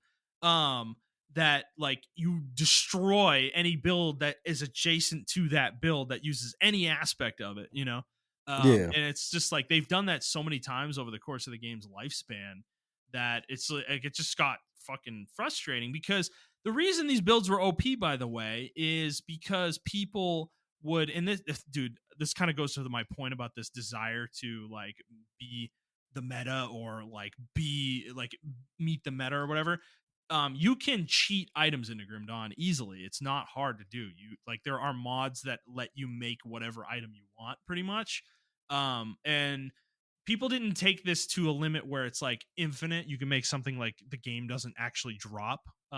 That kind of stuff doesn't really happen. But what people would do is they would make these super rare drop items that are like, I'm talking like you would have to win the lottery to see them realistically in your game drop. Um, that they would make this OP build online. They'd figure out how to make this OP build with your ability points, your stat points, your paragon points, or whatever. And then um they would then put the specific items that in every slot that perfectly made that build like work basically. They didn't play the game to get the items is what I'm saying. Like they didn't drop off enemies or anything like that. They just cheat engined them into the game basically. And then they post that build online like that's something that's realistically attainable by anybody. This was actually a huge problem with Grim Dawn that like really fucking irritated me, is like all these people would make all these build guides in that game with items that literally can't drop, like are not can't drop, won't drop for 99.9999999% of people. You'll never see that item that is in the head slot. It's like that rare of an item. Like it's impossible for it to happen. And they have that kind of item in like every fucking slot. So it's not a realistic build that anybody could ever actually truly achieve in a real way playing the game. But the Grim Dawn developers like let this go the whole time, the whole lifespan of the game, and maybe they just couldn't deal with it. There was no way to stop it. Maybe I don't know, but they would nerf things off of reacting off of those builds being posted online. And like that shit was annoying to me as somebody that played legit and made my own build, where it's like my build's getting nerfed and I'm not OP at all. Like I can't even complete the hardest content in the game with my build. It's not that good. It's effective enough to do like 95% of what's in the game, but that final 5%, the like super hard challenge content, I couldn't do. I never got to the point where I was able to do that stuff with my build. So when they nerfed me, they just made it so that I could only do 90% of the content in the game now. And it's like fuck me, dude. Like last week I was able to do this and now I can't. And that's because of this whole meta situation that had developed with that game. So that's kind of where I kind of get frustrated with this stuff. Like, I understand this desire to be good at a game or be effective at a game or play a game in a way where you are like you feel powerful, I guess. Like you don't want to fuck your character up in a game, right?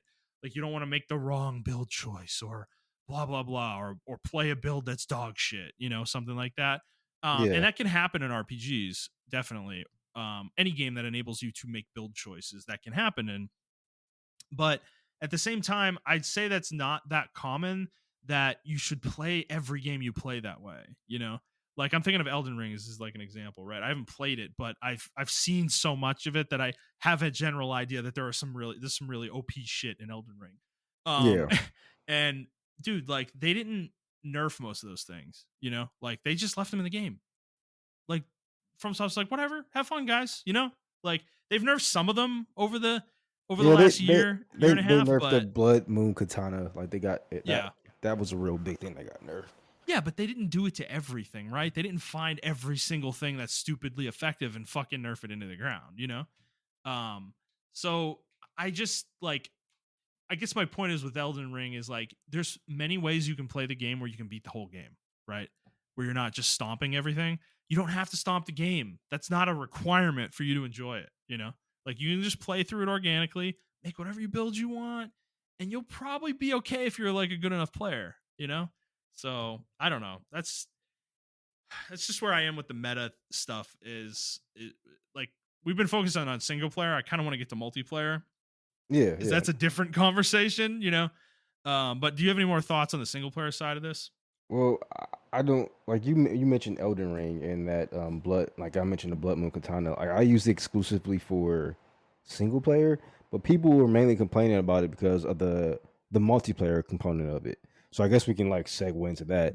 But like, yeah, it's like they were like, "Oh, it's meta in the single player, or it's broken in the multiplayer because a lot of people were using it." I was like, I don't really like being invaded, and I don't really invade other people. So it's like I just want to play the game and play the single player aspect of it, but that multiplayer component of it is like stifling my single player because some fucking guide online like, oh, how to destroy people in fucking 2 hits in Elden Ring, and it's like, Yeah, bro, yeah, I just want to yeah.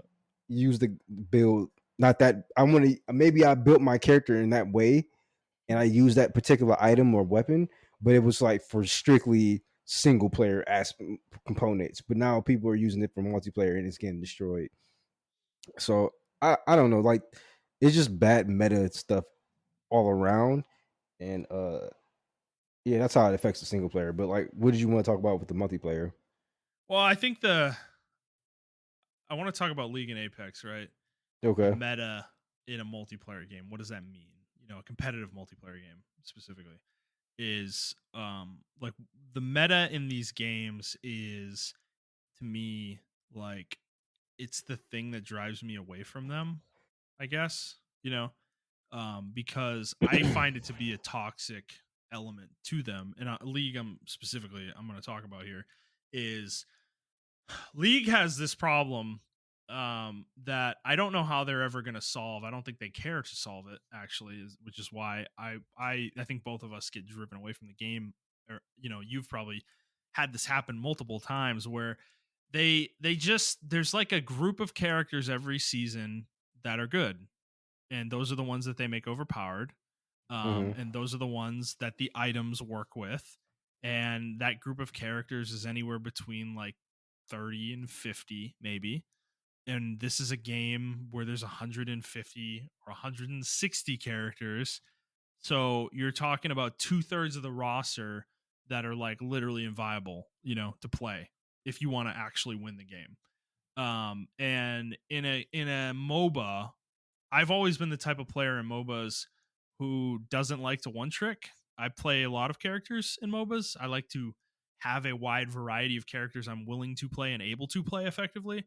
And I don't think League in its current state rewards that type of player anymore. You know, like you can't really play like that. Like you kind of need to one trick, or you need to play like three or four characters max. You know, because that's like the meta of the game. You know, everybody we're playing against, like they're probably one tricking the character they're playing, and that creates a situation where me playing 10 different characters, I'm not as good at any of them as that person is at that one. So it's like unless I'm have some advantage over them, or the team I'm playing with works, you know, helps me defeat them in a certain way in my lane, or they're having a bad game and I'm just a better player than them or something like that. Like I'm not necessarily going to overcome that skill gap when you get to the point where of like higher level play of higher elo, I guess, that happens. And I just think the skill floor in these games is way higher than it was 10 years ago as well. People have been playing these games for so long that there's such a massive barrier to even get into playing them now, you know? Yeah, no, I agree. I think that's one point the video brought up. Um, where pretty much he was saying like, people will look up a ton of information on the game, and oh, you're not playing the most meta character, but you don't even know how to CS properly. You know what I'm saying? Or you don't know how to do any of that Yeah. stuff properly. Right. But I do also feel like how you said as well, where the game, if we were all playing, if me and you were playing or whatever, and then you got auto filled into top lane or whatever, and you don't play top lane, or no, you actually do play top lane. So that's a bad example. You got auto filled into jungle or whatever, Yeah. Right. and it's only so much I can like tell you what to do, right? But that role is so demanding, and you need to know certain things. And the other person may be playing a meta character. You may not even pick a meta character. You may pick a Kali in the jungle because, or you know what, you may pick Yone in the jungle because that's all you know how to play. You're like, all I know how to play is Yone, bro. Like that's Yeah. it. Like, But you can't and play that character in the but you jungle. can't It's you not can't play it. meta. It's not meta, and people will instantly flame you, and you might actually get reported and Riot penalized for might that. actually take action on you too for it. Yeah, because it looks really trolly. You're supposed to know that's not the character to pick, bro. And it's like, what if I'm a brand new player? I've only been playing this shit for a month. I didn't even first of all, like Riot stuff doesn't even tell you to go to like Mobile Fire or go to these YouTubers and look at that Yeah. shit or whatever the case may be. Um, none of that, none of the client points you to that. So what? Yeah, what if I'm just a brand new fucking character person, and I'm just like, yeah, I want to play Yone in the jungle, see how it works. Like people will legit get mad at you because it's not the fucking meta, or it's not. Even if it's not the meta, it's not the right type of jungle character, you know. Yeah. So Yeah. MOBAs in particular are very cool, funny because I mean, I can't say I remember, but I remember you guys telling me like, when it first came out, when mobiles first arose, like the jungle was like a secondary role, like it wasn't even a real role, Wasn't even a thing. or you can even pick characters that weren't meant to be in top lane to be top lane or mid lane or solo lane or something like that because it was just so. First of all, the roster was small, and then everybody was still discovering things and everything of that nature. And 10 years later, um, or 13 years later. No shit, because it's Yep. 13 seasons for League. Yep. Um, uh, that's not the case anymore. Like, there's an established like meta, and I guess you can say like, well, Montrell, like they do that for basketball in real life. Like, there's an established meta for that. Like, you have your shooters, you have your 3-point guards. Football, there's an established meta for that. You have your running backs, your Yeah, but tailbacks, and all I that think shit that's like that. I think that's different though, right? Those sports are pro, you know. Like there's not going to be a meta in your pickup basketball game at the local basketball court, you know. There Yeah, might that's be true. within your group eventually that, you know, there's a certain person who's got a certain skill set that everybody plays around maybe, Yeah, but like that's not going to happen if you just get with like 10 randos and play a basketball game, you know? Like, so I don't know. I think it's a little different. Also, I think the other thing is video games, the first and foremost are like the ideas they're meant to be fun. Like it's supposed to be something you do to enjoy yourself, you know? And League makes that really hard. Because the other thing I was gonna say is, okay, you guys might say, okay, well, if you're worried about randos yelling at you about, you know, meta, well, then just play with your friends, right? And we were doing that as a group, yes, yeah, we and were. like this extends even into that because we had a couple people who were playing off meta characters in their roles they were playing, and it was like we couldn't win, you know, like we couldn't win a lot of the games we were playing because of that choice, and it's not. I'm It's not not their mad at fault. them. Yeah, it's Yeah, not their fault. They want to play the character they want to play, and I want them to be able to do that.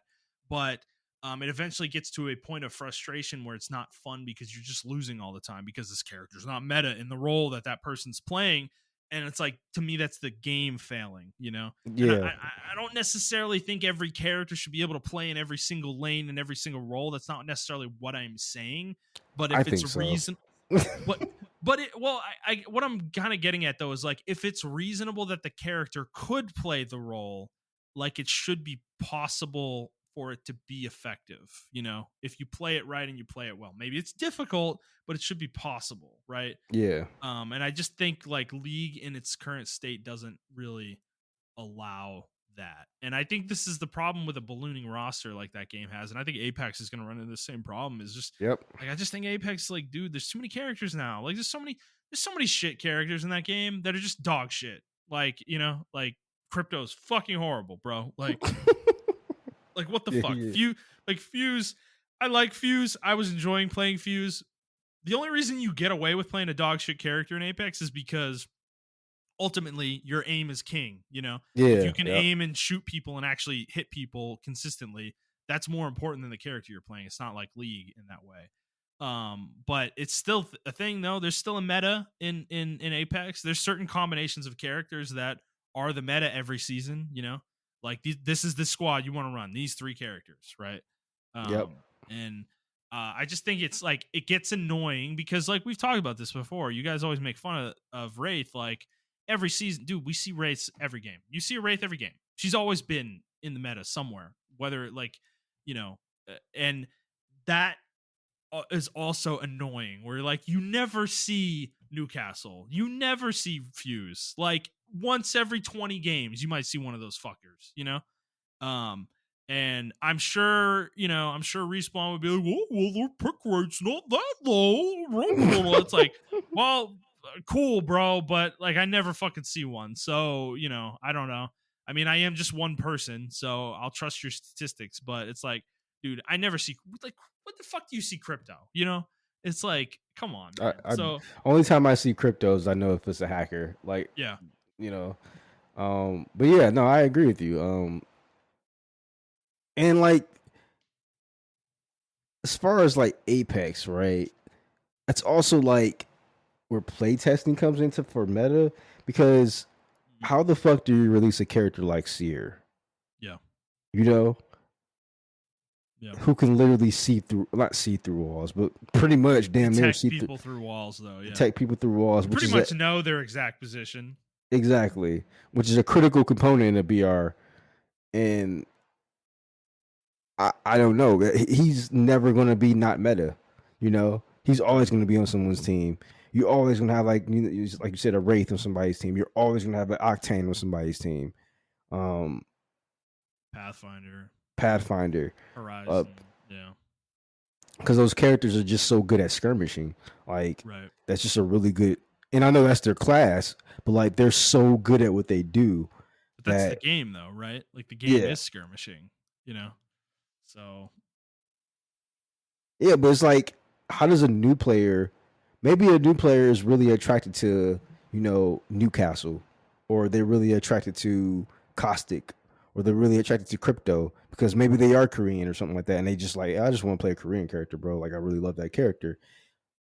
You would like yes, ultimately your aim is king, but it's like your tack's going to be useless. Your alt is okay, I guess, but it's just like it's not really that that good or whatever. I don't think it's really good for the player. And then like I think another multiplayer game that really suffers from this, in my opinion, that like hardly no one really talks about, is fighting games. mm, Fighting games used to be really, really good for casuals, but now I feel like, in my opinion, um, you have to know some level if you want to play against somebody. Um, like now, fighting games are starting to do their offline thing, but you remember there was a point though where it was like some weak ass arcade mode that you do 10 levels, you fight the final boss, and that was it, mm, or you yeah. go online. Like now we're starting to get like, how, back in the day, Soul Calibur had that whole Yeah. adventure mode and everything like that. They had so many offline modes. Yep. Um, and now we're starting to get those back in games, which I'm glad there's doing because like Mortal Kombat is at the forefront of that. Like their whole main thing is the story first and all these offline content, and then it's the online content. Which a lot of the FGC hated Mortal Kombat because of that, because it wasn't really catering to their needs. Like, oh, my frame data, bro. Oh, 2 3 months, Yeah. fireball or Yep. whatever. And it's like, what about the casual people that want to play these games? Like Mortal Kombat was meant for casual people, and like Ed Boon said, he's like, if you are good at the game, then you should have no problem beating the casuals and then using the tools that are available to you to be a pro. Mm, We should have to like make the games for the 1% or whatever. right. And I think Street Fighters finally start to realize that as well. But fighting games have a very unique history with like the one or the couple meta characters, and everybody else is just really bad or whatever. And it's like that shouldn't be the case. What if I really wanted to play like this one ninja looking character or this one, fucking scythe looking character, but because their frame data on block is really so fucking bad, or their low normals are so fucking bad, there's no way I can compete with somebody who has like the best frame data character in the game or whatever. You know what I'm saying? And it's like I shouldn't have to know those terms. Like in my opinion, I should have to know those To terms. play a I'm not fighting a game, yeah. to play I a fighting agree. game. Yeah, I agree. Um, Well, I think that's what pushed me away from the genre. I think ultimately is that it became a genre about playing competitively. It's not like I played Soul Calibur 2. Like I played that game. I played a fuck ton of that game, like because of the adventure mode, yep. And I played a fuck ton of Dragon Ball Z Budokai 1, 2, and 3. I fucking love those games. Why? Because they have robust single player like modes and stuff, and it's like game like these fighting games now, they come out like you said, they come out with like an arcade mode, and bro, that's okay. You go online, dude. Like, what are you doing? Like, you shouldn't be playing the single player. Like, what the fuck are you doing, loser? And it's like, I mean, I don't want to play online. Like, but that's like the space, the genre, like, kind of kicked that out of the space for a long time. And I mean, it sounds Yeah, like that's coming back a little bit yeah, more, but it came back a lot. Like I said, Street Fighter. I haven't played Street Fighter 6, but it has a very unique and robust single player mode that can be integrated with multiplayer if you want to. Mortal Kombat has always had like a really robust single player experience because it kind of focuses on the story first and then the online components. And Justice as well because it's made by the same Nether Realms, so they have the same kind of treatment as well. But then you got other games like Guilty Gear Strife, which is just time attack, arcade, versus mode, and then online. And you're like, that's yeah, it. yeah, That's all I got. And then you got like I haven't even played Soul Calibur 6. Because I remember Soul Calibur 4, you could create your character and your characters in the fucking cutscenes and all that shit like that. And it was yeah, just so fucking cool. And I don't know if they do that in Soul Calibur anymore. Like that's like a critical component of Soul Calibur. yeah, And I remember Tekken had like so many fucking. I remember the volleyball mode. I used to spend hours in the volleyball mode in Tekken 2, just playing volleyball with the Tekken characters. You would do your attacks, and then the ball would go over the thing, and then the other person on the other side would do their attacks, and the ball would go over the thing. yeah, Dead or Alive was the same way. Like they didn't have a volleyball mode, but I mean they had a volleyball game, obviously. But yeah, but they had like a robust single player. But then that one went free to play, so I'm pretty sure the single player is ass. So it's like yeah, it's all because of like the meta, because everybody wants to be the meta, the meta, and I don't know. Yeah, like games used to just be for fun. Like now, how many times do we actively avoid looking at shit? Me and you, like Final Fantasy 16, we yeah. went dark on that shit. We're like, Doing okay, it if we for don't need I'm no, doing it for Baldur's Gate, dude. Like I don't want to know anything. I don't want to yeah, know anything. I exactly. don't want any ideas on how to make a powerful class. Like I want to make my own thing. And you know what's going to be really messed up for me? I What? know Armored Core is going to have like 500 Oh guys the yeah. first day, Oh and yeah. I don't want that. I want to discover these, the core mechanics of myself. I want to get the weapons myself. What power gauges to use and how to manage my energy better and everything like that. I want to discover that myself. I don't want a guy to tell me, whoa, if you're trying to do this super cool slick build and do this or whatever. Like I just, and then there is going to be a meta, and then online you're going to have to play with that meta because everybody's going to be playing with that meta, and it's just Yeah. going to be like it's not going to be fun. Meta, Like meta, I don't meta. know, meta. Like it's just I don't know. I'm looking forward to the early days of Armored Core, like online and stuff like that. But I know like a year is going to be fucking terrible because everybody's Yeah. going to have a meta build. I think that's where I'm at with this stuff. Is I think with the multiplayer games, is I think I'm gonna look forward to when our group finds a different competitive multiplayer game to play that's brand new, that comes out, and we play it for 6 months to a year, and then we drop it because it's going to become just like Apex has, or PUBG, where there's a defined meta and how you play the game. Yeah. And if you don't play that way, you're going to lose. And it's like, one more genre I did want to bring up though, in this multiplayer space, is actually not competitive, but like live service slash MMOs. Hmm. Is because this is where that concept, I feel like, developed first Yes. in the most Wow. extreme way. World of Warcraft. Yeah. And I think these games have gotten to an extreme of toxicity around the meta that is super frustrating to me, to the point that like these games are just full of communities that are assholes to each other, because like Lost Ark got this way, World of Warcraft is this way, Ion's this way. They're like most of them are this way. Like Final Fantasy 14 is the exception to the rule in this regard, where like Lost Ark, I'm going to use as an example, where if you don't have certain gear, you don't have certain achievements or certain cards that are really hard to obtain, that takes significant amounts of time, Mm-hmm. in certain types of content, you will just be kicked out of your group. You won't even be accepted. Like Really? people will literally kick you out because they don't think you're up to snuff. Just based off looking at your character. And that has become the norm in a lot of these games. Like if you're not following the meta, or your build isn't a specific way, or you don't have this specific item that proves that you're a fucking hardcore motherfucker, you're not good enough. And I think it's become pretty regular in a lot of these games, and it's been like this in World of Warcraft for a long time.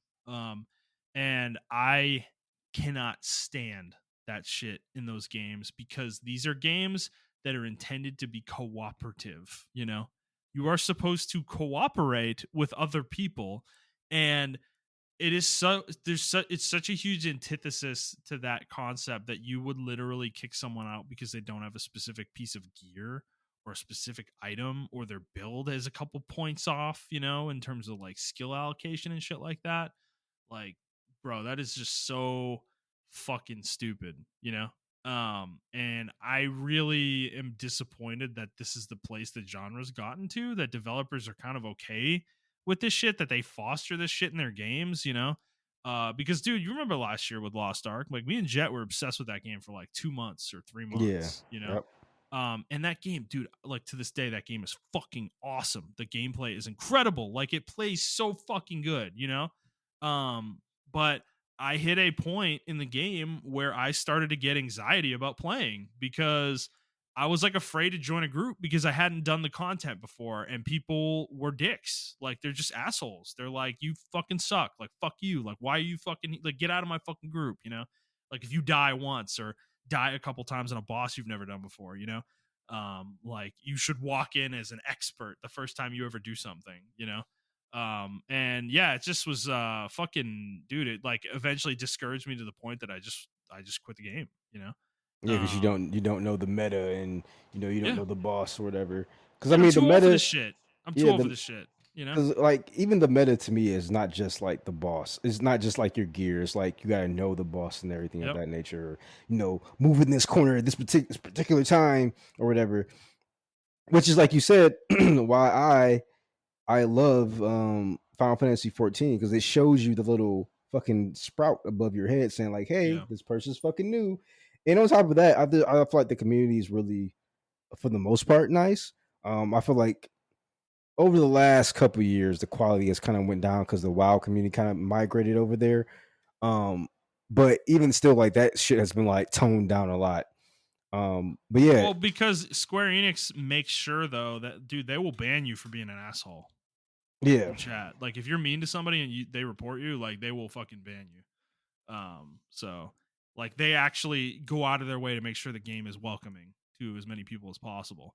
And some people feel like that shit's taken too far, but like, fuck that. I appreciate a company that's willing to actually do the work to make sure that they don't have a piece of shit community that like pushes new players out. yeah, um I appreciate that personally. So yeah. No, I agree. Like, I just don't like. I like Final Fantasy 14 for that aspect, and this is which is why I've been debating getting back into it. It's just now it's not a good time because I got like 5 games coming up. But yeah, I appreciate it for that. And a lot of people don't understand, like, well, what's the difference between WoW and that? And just how you describe it, it's the community, it's the meta, man. Like, I don't, even if I want to play extreme stuff on Final Fantasy 14, I have to work my way up to that. And once I do play it, people will still be nice to you. Like, if you're playing on the extreme difficulty or whatever for the bosses or whatever. Um, Only thing I don't like is, how people steamroll through the fucking dungeons now. I don't like that shit. But that's like a yeah, whole different conversation. but that's the Um, meta in Final Fantasy 14. that is the meta. Yeah, you're right. That Yeah. is the meta. I don't like that though. I even want, even a game like that has it. yeah. So I don't know. I think the whole, it's like meta has evolved because before, right? Say if, like, for instance, my Digimon game that came out in like '98. The internet was there, but and there were guides on the internet, but it took a lot of effort to get to that. So a lot of players were just forced. Even like for you, Tactics Ogre back in the day, you were just forced to play the game Yeah, and and learn figure it all out. this shit. Figure it out, Yeah. bro. You're gonna miss But characters. You weren't getting everything. yeah, exactly. But that also added to the replayability of it. First of all, me and you didn't probably have money like that back then because we were young as fuck. Oh yeah. So Oh yeah. we We had had to to maximize every game we got. exactly. And on top of that, like there weren't really such thing. There wasn't a game called a free to play game at all.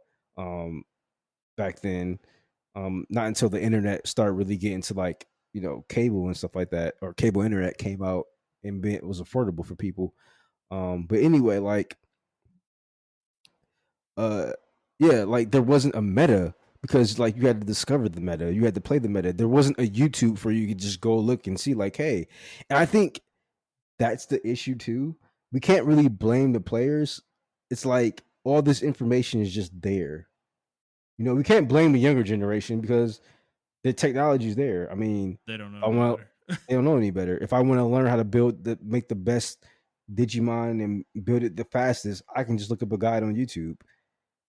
Like, because you remember, like that video said it too, and I forgot GameStop used to do that. You used to be able to call GameStop customer service for certain tips and Yeah. tricks, Yeah. and now they don't even do that anymore. They just tell you to go to YouTube or Google it, and it's like, I guess I can do that, but I even feel bad when I Google something. Like, if I try like a billion times to beat this boss, and I'm like, I just don't get it. And then I see like, oh my god, I was supposed to do that. That's so obvious. I feel so stupid. Yeah. It's just like, I don't know. The meta, bro. The meta. Yeah, it's a thing. It's not going away, unfortunately. I mean, I'm not saying it necessarily has to either. It's just I just wish people would be less of a slave to it. It's like, dude, like it's okay to play a game the way you want to play it. There's nothing wrong with that. If you want to make a fucking rogue cleric in Baldur's Gate 3, bro, go for it, dude. Like, do it. Just fucking do it. It'll be weird. You'll have some fucking weird experiences that no one else has. So it's like, just do what you want. Play what you want. Play how you want. Unfortunately, a lot of competitive multiplayer games don't let you play how you want. But even in those, it's like there's certain things like, fuck, dude, if you want to be an Aphelios main, go for it. You're probably gonna get stomped a lot of the time, but hey, if you're that guy though who's like fucking super good at Aphelios and you still have like a 60% win rate, damn, man, like hats off to you. Like Yeah. you have beaten the meta if you're that person. So it's doable. It would take a lot of work. So Yeah, it's gonna take a lot of work. But I don't feel like that should be a thing. Well, yeah, I guess it should be a thing. You have to work to get your wins. But like yeah. I don't feel like you should be like a David versus Goliath situation all the time for not playing Inherently at meta. a disadvantage just because of the Yeah, character you pick. Yeah. exactly. Obviously, there's counters and things like that. That's not what we're talking about. We're just talking about characters being weak, generally speaking, within a specific patch of league or something like that. Exactly. Yeah, exactly. Yeah, I mean counters are gonna exist and everything, but I don't know, man. Like it's just a shame. Like a lot of people always ask why they're not having fun with games, and I'm having fun with my games. But I had to. It almost had came became a thing to where I had to rediscover video games. I had to like Yeah. not use the internet for the games and everything like that. Just play it fresh. Or if I go in a PlayStation Market, just find the game, I play it, and I don't even look up any information about it. I just fucking play it. If I love it, I love it. If I don't, I don't. Yeah. And that's how it was back in the day. And I think that's why I loved about games because I would pick a game off the shelf, look at the cover, look at the box art, and be like, all right, this looks good. Let's go home and play it. And that's all you had. You had nothing else. Yeah. Um, Yeah. I think I don't want to say games will never return to that, but I think players need to return to that. Players need to just play video games. Just play games, man. Just play I say it on my Twitter all the time. Play fucking video games. Just play games, man. I'm pretty sure there's a lot of shit out there you didn't even know you liked. Yeah. Yeah, and I think for me, like every game I play, right, I kind of think about the idea of doing a platinum, for it, depending on the game. And if you're gonna do that, use a guide for that, right? You're gonna hurt Yeah. yourself if you don't. Yeah. But if you're not going for something like that, like most games, I would say like 90 to 95% of games, like don't use a guide if you're not doing that. S- Um, s- yeah, that's my big hot take. My biggest hot take is I think achievements and trophies kind of ruin gaming.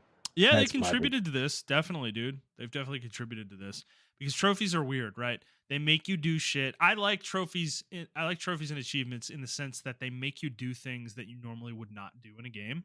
That is a good Um, aspect to them. I will agree to that. Yeah. Yeah, and that's why in certain games I like to go for them, because they will make me experience a game to its full breadth. But at the same time, I think it definitely has exacerbated this guide meta where you need to know everything about every aspect of a game when you walk into it before you've even touched the controller to play it. And I think that element of it is a negative for sure. Because like I'm thinking about like Atelier Ryza 3, right? New Yeah. game, new franchise. I've never played it before. Very complicated game with a ton of content in it.